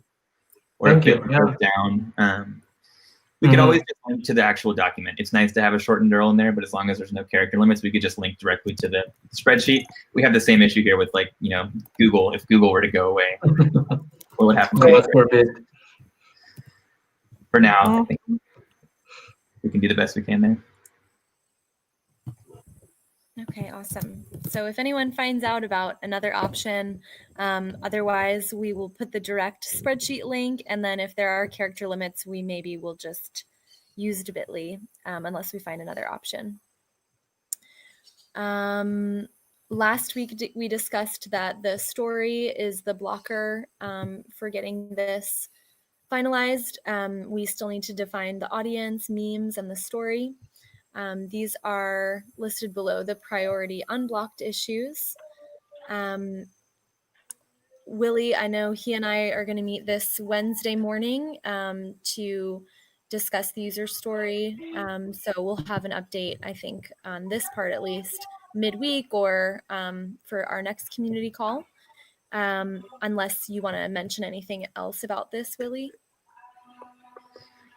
Yeah, I know we were all focused on testing Giveth 2 stuff last week, that's awesome. That's definitely the priority, getting ready for launch. If we have some bandwidth this week, all of these tickets, all these issues that are linked here are in to-do. They're not blocked, and they're available for someone to pick up. So, feel free right now during this call if anyone wants to claim any of these issues. Now's a good time to do it. All right, I'm claiming the narrative meme. I actually have started a document. I don't really want to share it yet because it's a bunch of random stuff, but I'll be ready to share it tomorrow. Is that the agreement on general roadmap direction, or which one? It's kind of all three. I mean, I just kind of started hacking on Giveth narrative, and some of them contributed to memes, but it's agreement on the roadmap, digestible list of key benefits, which to me is kind of the same as the next one, summarized list of why Giveth has so much potential. Oh, I see. One is the benefits of holding Give, and the other one is Giveth itself. And then Danny, I'd love to jam with you on that. So if you have any time this week, or we could, I love this stuff. Oh, yay. Yeah, I got into it last night. I started hacking on some really cool stuff because the Giveth 1 and the Giveth 2, like Giveth 2 this, Giveth for a cause. There was a lot of stuff coming up, and I'd love to jam on it with you, Cam. That would be great. Awesome. Yeah, we can talk offline to set up some time. Perfect. Awesome. I'll work on the reward donors roadmap this week. Anyone want to take on the memes, making more memes? And that's any of these issues too, like we're doing with Danny and Cam. Just because someone claims it doesn't mean someone else can't help with it. But it would be great if we could get somebody's name on these issues and make some progress this week. I could work on some memes. Awesome. Was that Mitch who said that? Tommy. Tommy? Cool. Tommy. Oh, Mitch. Then does anyone want to take on compiling a list of eligible accounts for airdropping?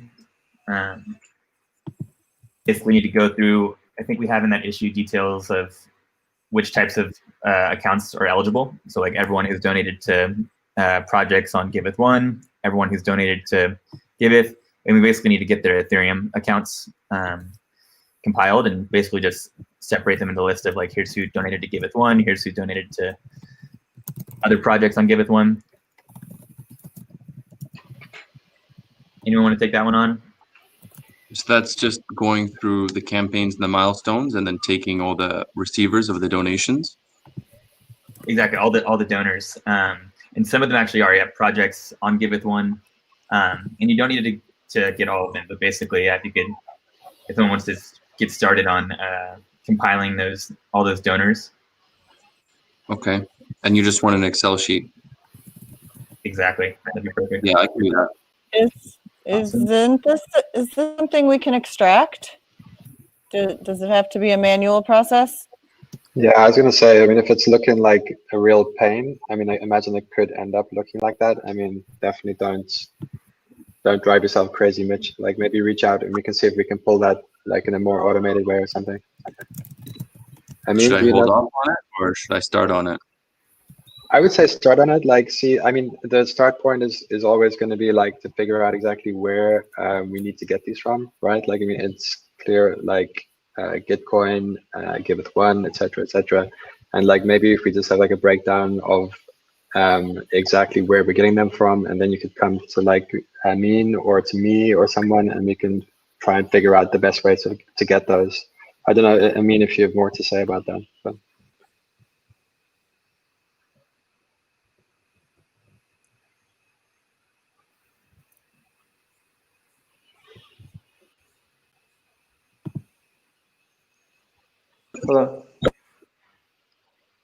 Hello, you hear me? Yes. Yeah, we can hear you. It was about adding icon as a campaign manager, yes?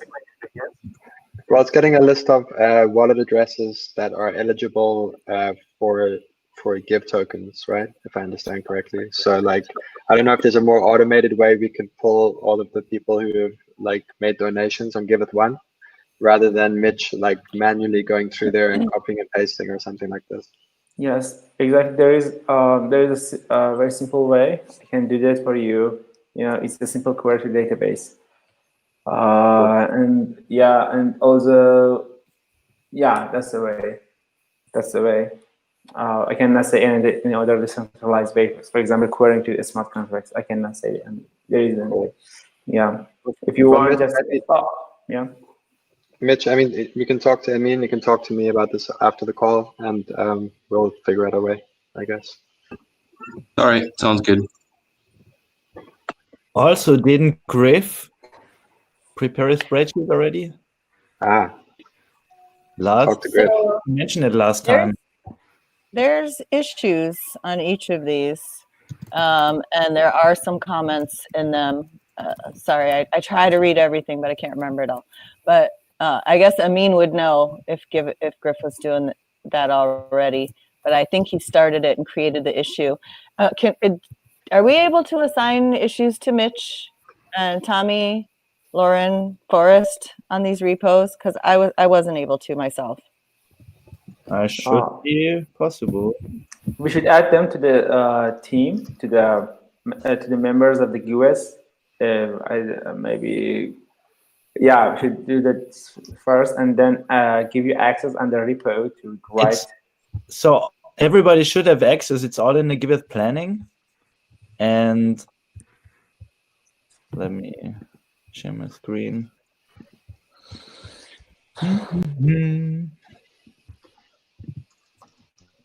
All right, so let's see who is in the team. We have one team, it's Giveth V2. And let me see, yeah, the three repositories are, Giveth 2, Giveth Docs, Giveth Planning. Members are these. So there is Danny, Mitch, Ashley, Lauren.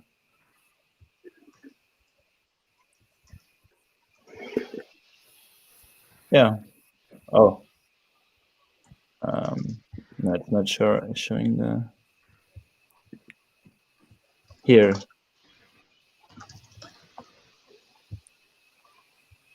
I don't know why I cannot. Oh, it says 13 members. Oh, here. Okay, so these are the members. So you should have access. If you don't, Maybe they have access, but Danny cannot assign tasks to them. All right, let's try here. Issues.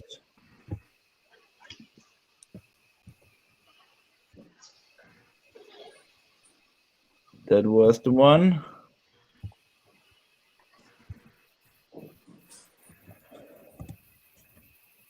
Yeah.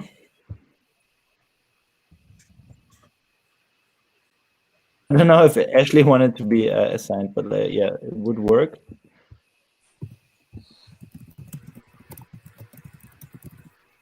Okay, and I can see, so Griff has created a couple issues for this. So separate issues for pulling donations from Gitcoin, pulling donations from revolution.eth, and then creating a spreadsheet of all the donations to projects on Giveth One. And then he also created an issue for himself to go confirm there are no other sources of donations in the past. So the one that is still looking for a assignee is pulling donations from revolution.eth. So Mitch, if you could take that one on, to just go to the revolution.eth address and basically get a list of every donor who's ever sent funds to that and the amount of funds they sent. It's better to just share the issue number with Mitch, I guess. It's issue number 60. You're in the Giveth planning repo? Yes. All right, I'm trying to find it here.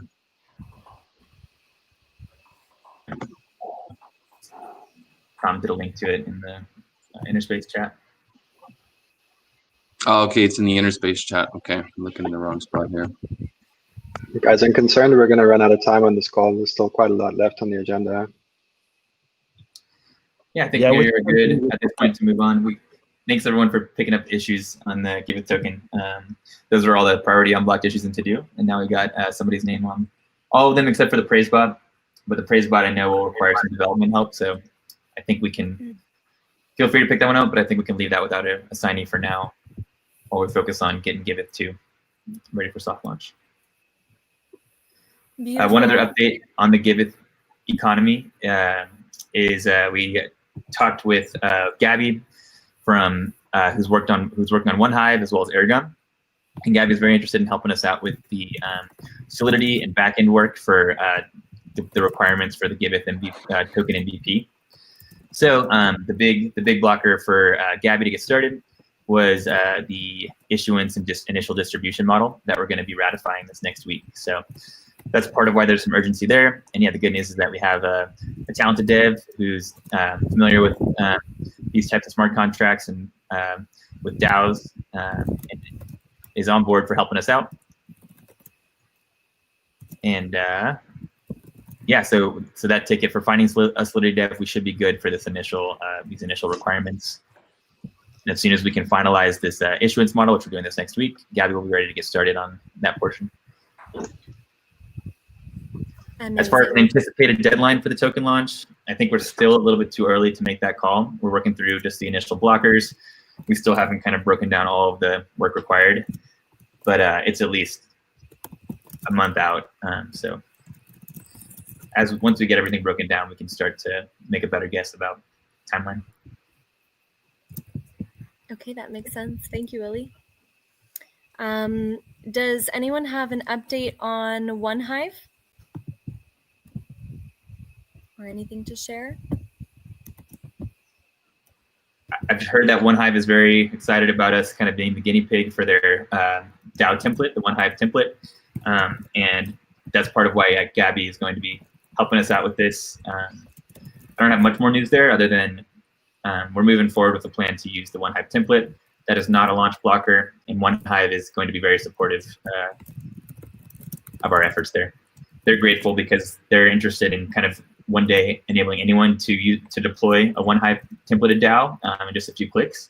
And we're going to be kind of a guinea pig helping them figure out what will be the first project I know that's going to basically be going through the process of deploying our own OneHive template DAO.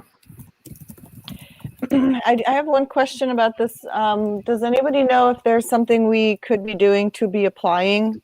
I understand they have like a grant process or something that could help us get some funding for this. I think the process, correct me if I'm wrong, but I think it's just creating a proposal to the OneHive DAO. And before we do that, we'll want to, do a forum post and chat with their community about it. But from what I've heard, some of their team members who do hold a lot of the honey are on board with this, so we should have some good support. But I think we need to chat with Griff about what the next steps are there, because I know he's been leading the discussions with the OneHive team. Right. Okay, cool. Thanks. Okay. Yeah, from what I'm hearing is that OneHive is interested in supporting us with some honey to help fund this process, which is exciting.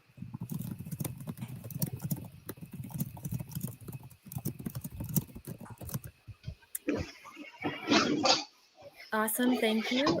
So then the overall next steps we've got here, Willie and I this morning will meet to delegate copywriting on the economy requirements and next steps and those user stories.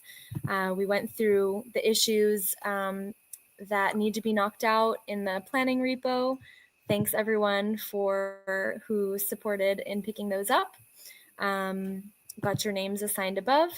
And then Danny and I, hopefully this week, or maybe when you're back from the bamboo building immersion, we'll build out the iterations and steps and the longer term deployment strategy and get more clear on timeline. And maybe we'll speak with you about that too, Willie. And to the DApp issues, progress, and requests. Giveth 1, just last week, Griff had mentioned he'd like to see a simple opt-in for Giveth 1 and 2. So my question is, he had proposed that we test the application by transferring this over to Giveth 2. And I'm wondering if we've made any progress on testing that, or testing to see if we can accept donations without accountability. I don't believe so. Is this documented in GitHub? So this is to allow an option for Giveth 1 projects to collect donations on Giveth 2, is it? Yes. Yeah, that's definitely fast follow, but yeah, we've been talking about it quite a lot. It's an interesting thing. Yeah, we should write it in a ticket. I mean, yeah, it's not on the radar for the release of the MVP anyway. Awesome, I can create a ticket for that. Okay, any other updates to share for Giveth 1?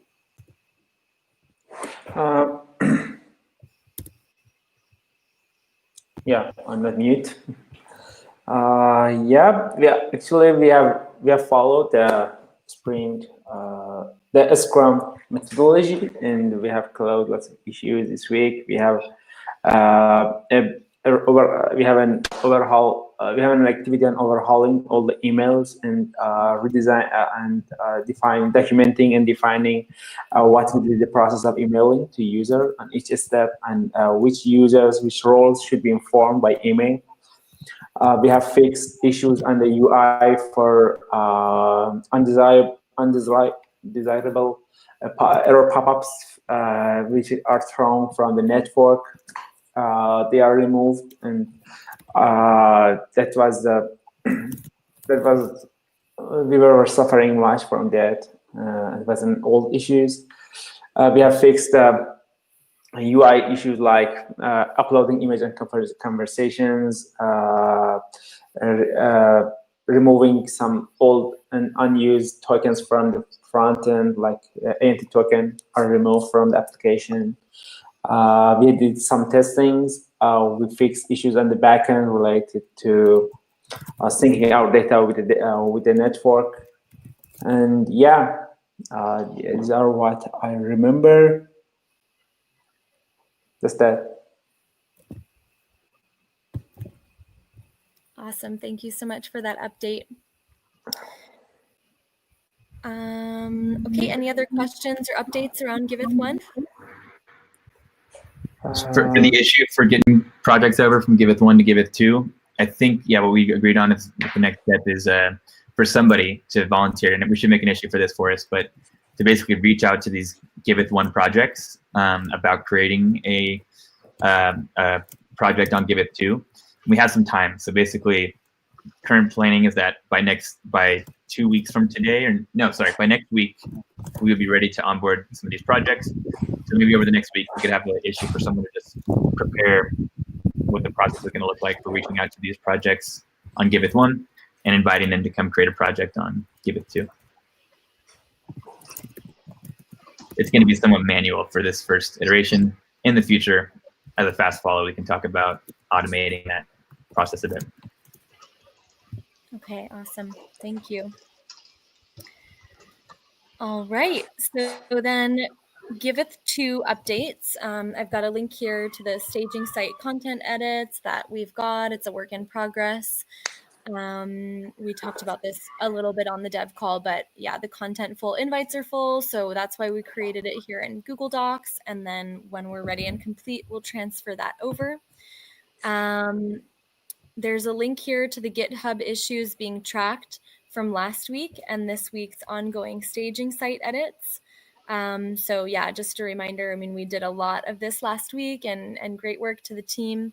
And, you know, we'll have the next round kind of ready tomorrow or by the latest Tuesday to do another big round of testing. Yeah, just I left this action for moving forward in the future. Just a reminder that the Costa Rican Giveth team is mostly working Sunday through Tuesday. So as early as we're able to have test deployments ready is ideal for their scheduling. Any other big updates on Giveth 2, or any maybe any like patterns or something that we saw or noticed through the testing that would be good to bring to light on the community call? I think it went pretty well. I mean, props to the testers. Like, they really did a great job, and really, yeah. I mean, the reporting of the issues was super great, with screenshots, super clear, very easy to follow. I think we all kind of aligned on the process of how to do this like very quickly, and we managed to iterate, fix bugs, and retest them all in a few days. Like, so that's super smooth.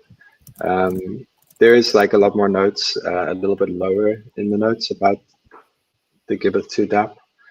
Otherwise, I mean, essentially we've kind of like fixed a rough roadmap going forward for how we're going to do this. So we will be deploying a new test version, hopefully by Tuesday.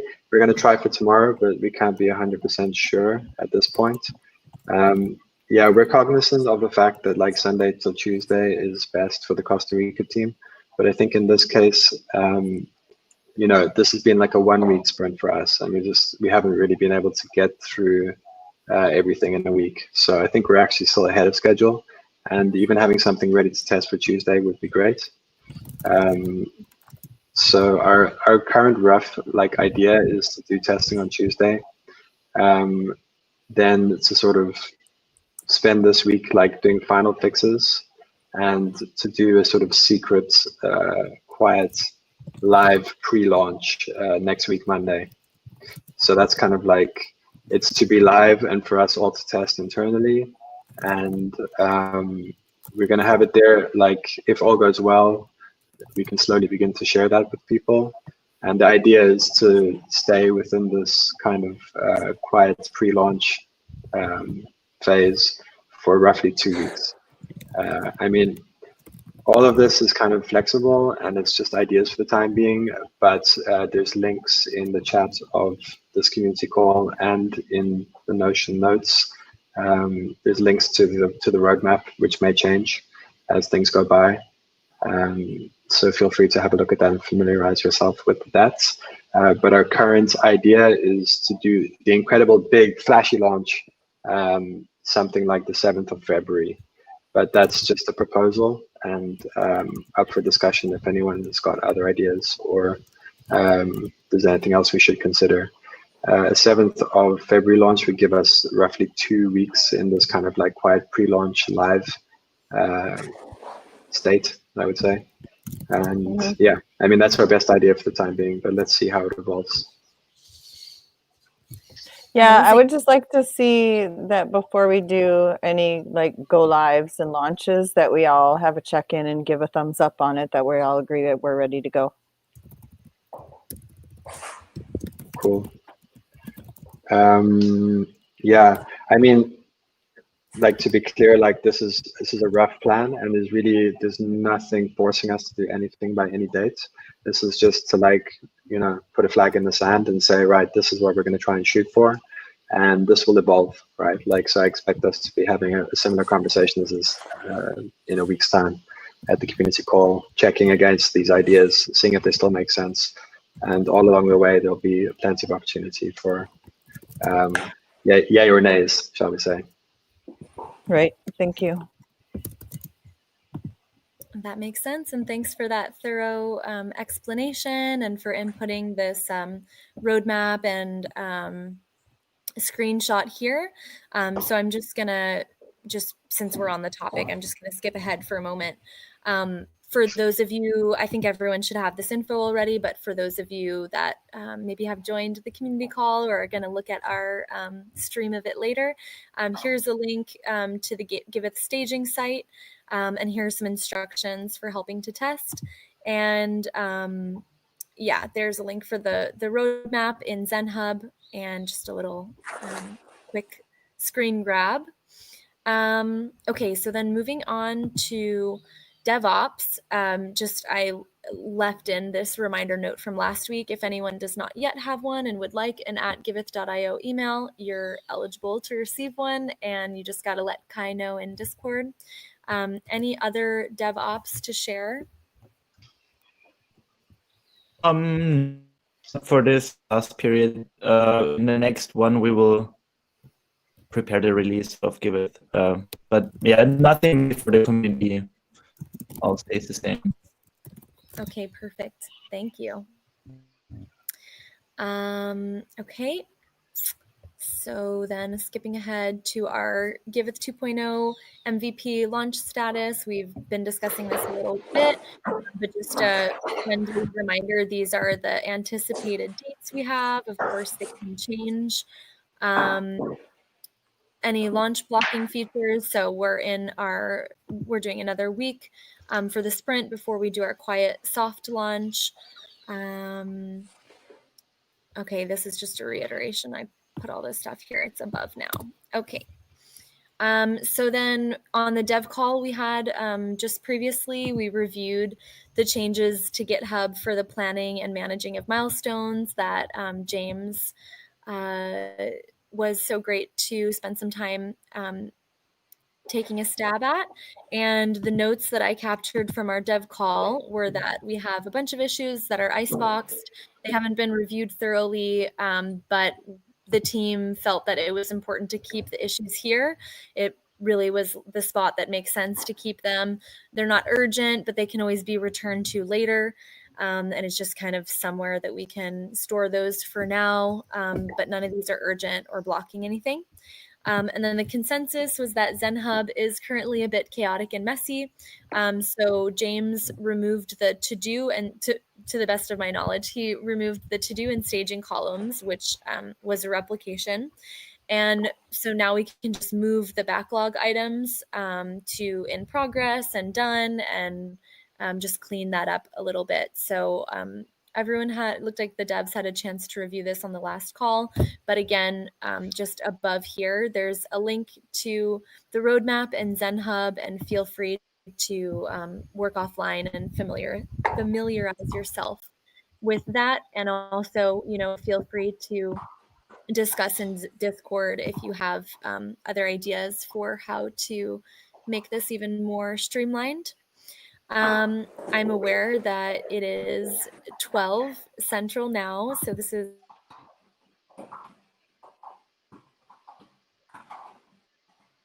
run through the rest of the agenda, and then also, of course, we've got Bright ID on the line if you'd like to get set up and verified. But if you have to go at 12, I honor that, and you may drop now. Okay, so the marketing team will collaborate on soft launch content, especially now that we have a rough, general idea of those dates. We will input our planning on the Giveth planning in ZenHub and use the launch preparation epic so that it can be included in the roadmap. So far, I'm aware of this team, including the Bloom Network, Danny, myself, Ashley, and maybe Lauren, if you feel called. If anyone else would like to collaborate or contribute, you can ping me on Discord and we'll get you added to the conversations. Marketing strategy updates. I noticed in the marketing channel, people were expressing a desire for branded swag like t-shirts and stickers. But other than that, we need to sync and get clear.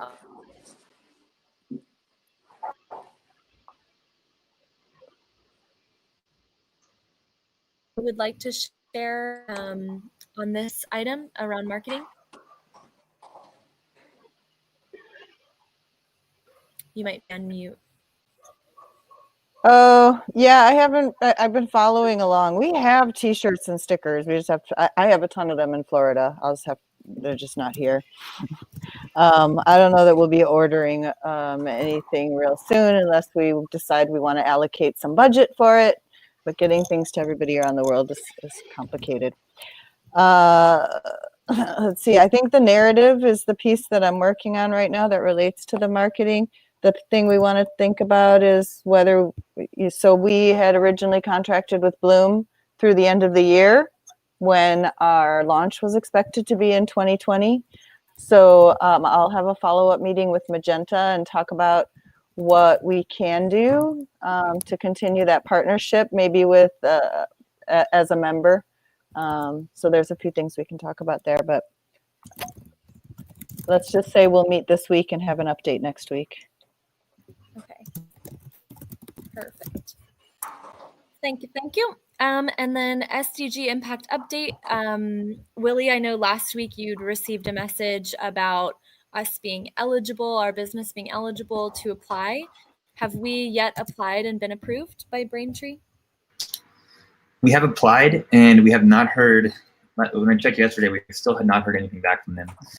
So I'm grateful that we still have a agreement as we work on getting Giveth 2 ready to figure this stuff out. But I understand the clock's ticking here too. So bummed that we haven't heard back from Braintree yet since our application was submitted on January 10th, I can see. So it's been a full week and we haven't heard anything back. Can definitely follow up on that this week. And we got Cam on the call too. I was thinking, yeah, at the same time too, we should continue, and while we wait to hear back from Braintree, we should continue just to see if we can get somebody at Stripe on the phone, because the ideal situation is that we can get Stripe re-enabled, but we're not counting on that. That's why we're going down the Braintree path. But I want to talk with Cam because we have some ideas for how we can talk to some people who are well connected at Stripe and see if we can, get them to reconsider us, because I really do think that they should approve us, and we've already built that Stripe integration. But yeah, we'll push on Stripe this week, and we'll push on Braintree as well. Okay, awesome. Okay, I do have a quick update here on SDG Impact. So if you go to sdgimpact.org and you look at the project list, Giveth Foundation is now listed there. It looks awesome, I think. The donate button, when you click it, it takes a minute to load, but it does bring up a form that you can make a donation with a debit or credit card. So at a minimum, we do have a fiat route for donations, and we just have to put in there where that donation goes to. I'm kind of going through it and doing a little test one right now myself to see how that works. And I'll share some info on it in Discord as I learn about it.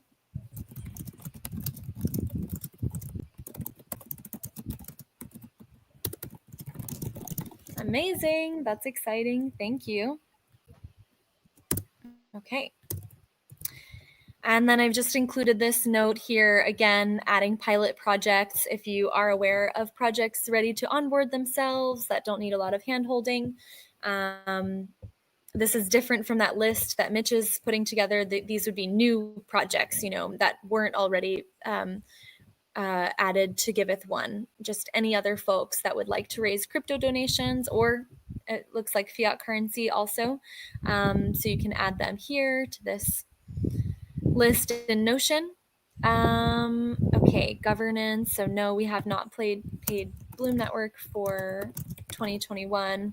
But Danny, was that contract paid for 2020 already?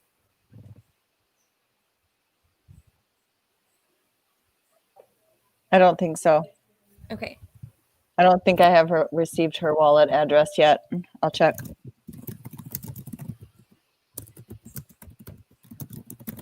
Okay, awesome.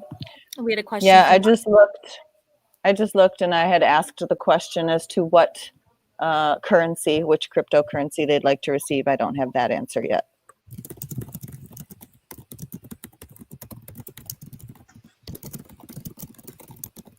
Okay, perfect.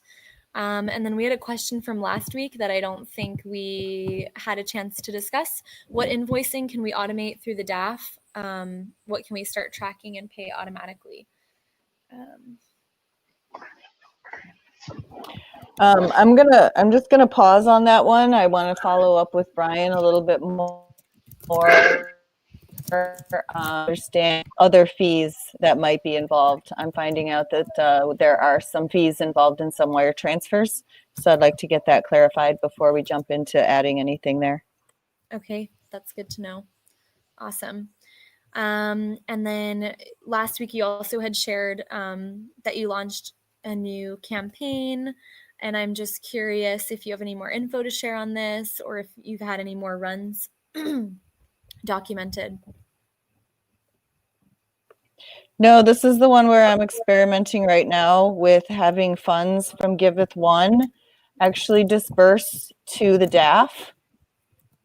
So for example, on Diamante Luz, there's the milestone for the caretaker and there's funds in it. And what I would like to do is be able to distribute those funds from the milestone to SDG Impact and have them pay an invoice out of it. So that's where these fees are being uncovered by testing it through here. Okay, awesome.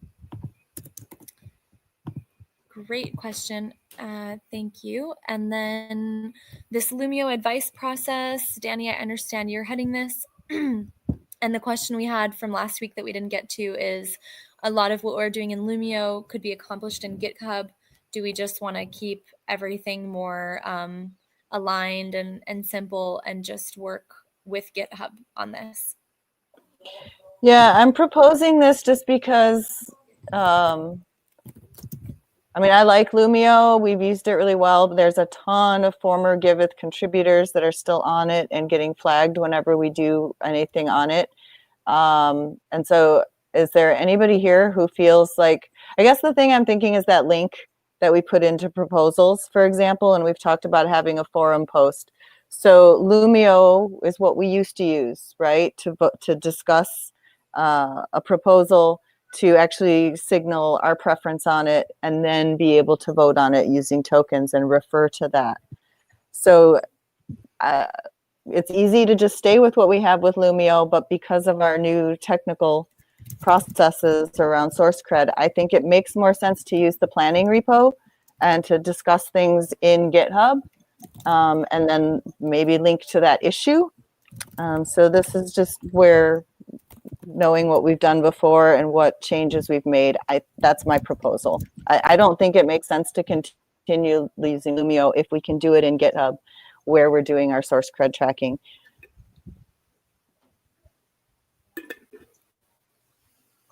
And I'd love to hear if anyone has an opinion, objection, alternative viewpoint.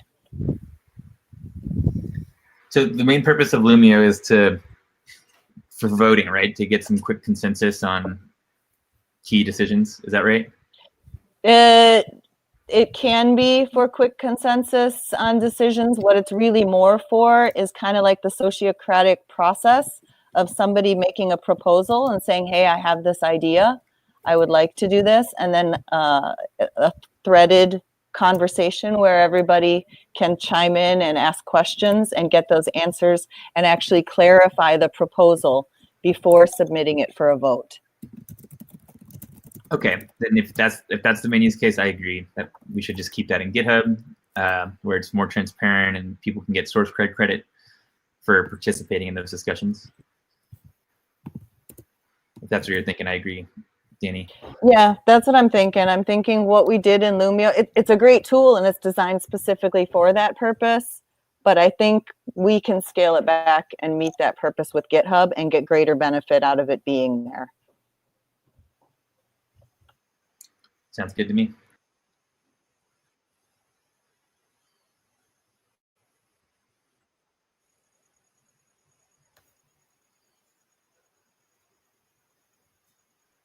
I'm not hearing any objections, so I think we can call that good for now. Awesome. Okay, and then Danny, do you have any grant updates to share? Nope. I got a small one with the Triad Foundation. Chatted with them this past week. That's one of the grant opportunities we have.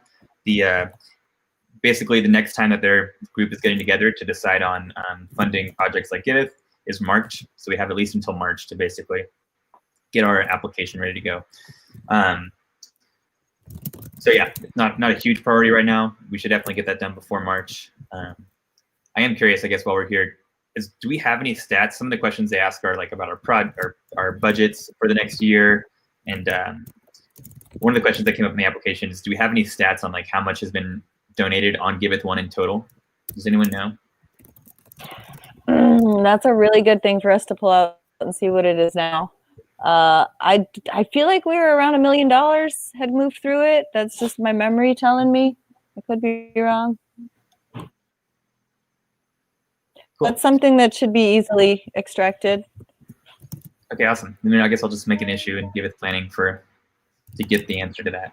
We're glad to know that. I was curious if we even have the ability to figure that out, or if it would be a pretty manual process. So glad to hear we can. So here's an interesting. That doesn't work anymore. Sorry. We could do that again. That would be pretty nice. We had a donation visualization going for a hackathon, and we never made something out of it. But it would essentially show the huge network graph of Giveth donations and like Giveth total and stuff. That would be really cool. I think we have an opportunity here though, because we already have an issue to pull out our lists of donors. So couldn't we just add a field that says who donated and how much, and then total that, and that would get us both in one query? I'm a little bit surprised that we can't already pull this out of Feathers. I mean, I'm not surprised, but I wonder, is it possible to like pull this out of Feathers or?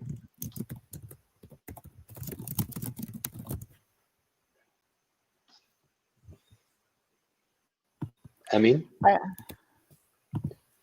you're muted. Yeah. Hi. Yeah, it's easy. It's a simple query, and to database, we have the giver, we have their profile info. Maybe they are anonymous, they haven't sold, they just donated, but the addresses are available. So we want to get total all addresses, is it? All givers. Yeah, we can have the address. We can have the listed address. I get it during the call. It's huge. It can be updated.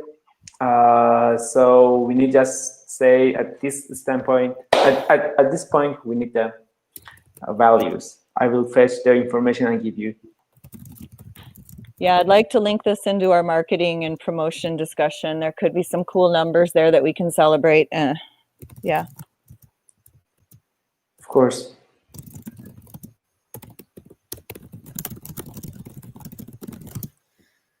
Okay, great. Anything else on grant updates?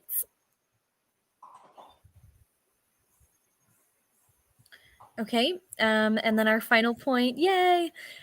Community and communications team, we discussed this a little bit earlier, talking about our Bloom network partnership.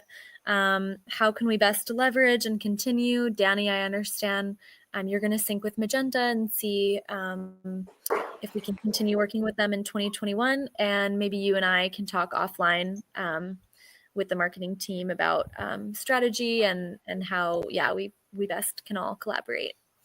I just want to expand that to other partners. We have Bright ID, who is a strong partner in the space. We have Aragon, who's our strong partner in the space, and OneHive. So thinking about how we have like a partnership strategy for marketing, where Bloom is like the first example of that, but we would love to be able to have this kind of partnership with other allies in the space as well.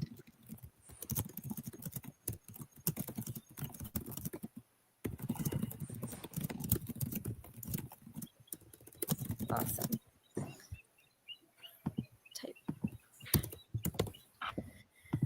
Beautiful.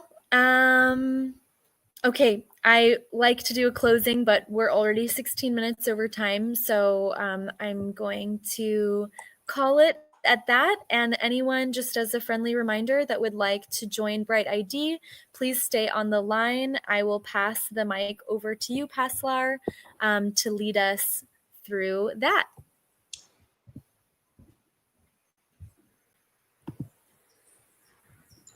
Thanks, Forrest.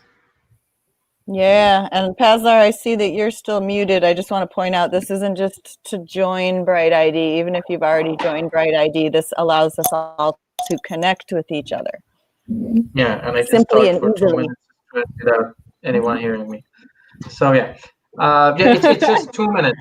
anyone who wants to make some connections, even if you're verified on Bright ID, it's a good idea to make a bunch of connections all together. And then me and Ashley and Daniel, whoever is available, we're going to create a group and invite you to that group. And then we're going to create a seed group with that. I hope you have your Bright ID app on your phone. Feel free to click on my the video. It gets much larger and it's easier to scan my QR code. It's going to get better in a second. There you go. So you have to click on that scan a code button and scan this QR code with that. Then let's go through the process together. You're gonna have to move it a bit to the left. A bit to the left. No, Is sorry. it better now? The other way? Matteo, can you stop the live stream, please? Like, I lost the admin right now. So I have to reconnect. Let me see. There you go. Oh, someone's. Doesn't I mean, your app is out of date. You need to update your application. Yeah. Yes, I'm doing that.